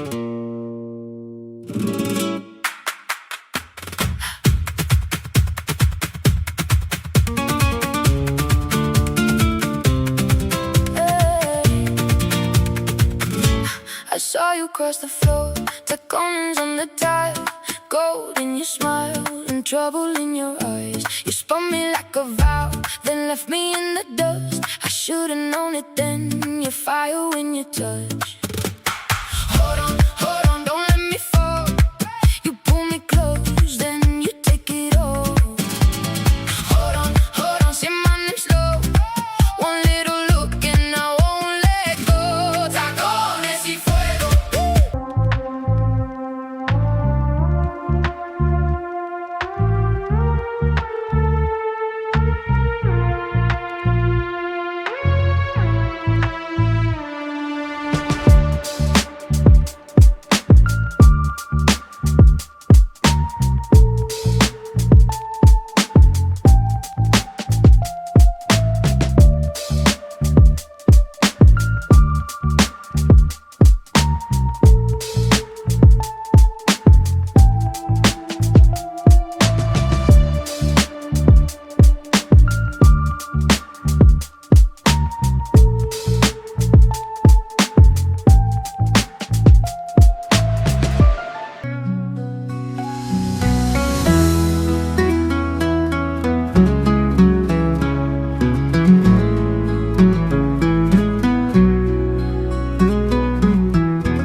us know in the comments section what it is and where you found it, so give us the timestamp. And if you're the first to do that, we'll pin you at the top of the comments section. If you got something out of today's episode and you haven't done this already, at the Like Button's next birthday party, please gift them a 3-year supply of Radithor.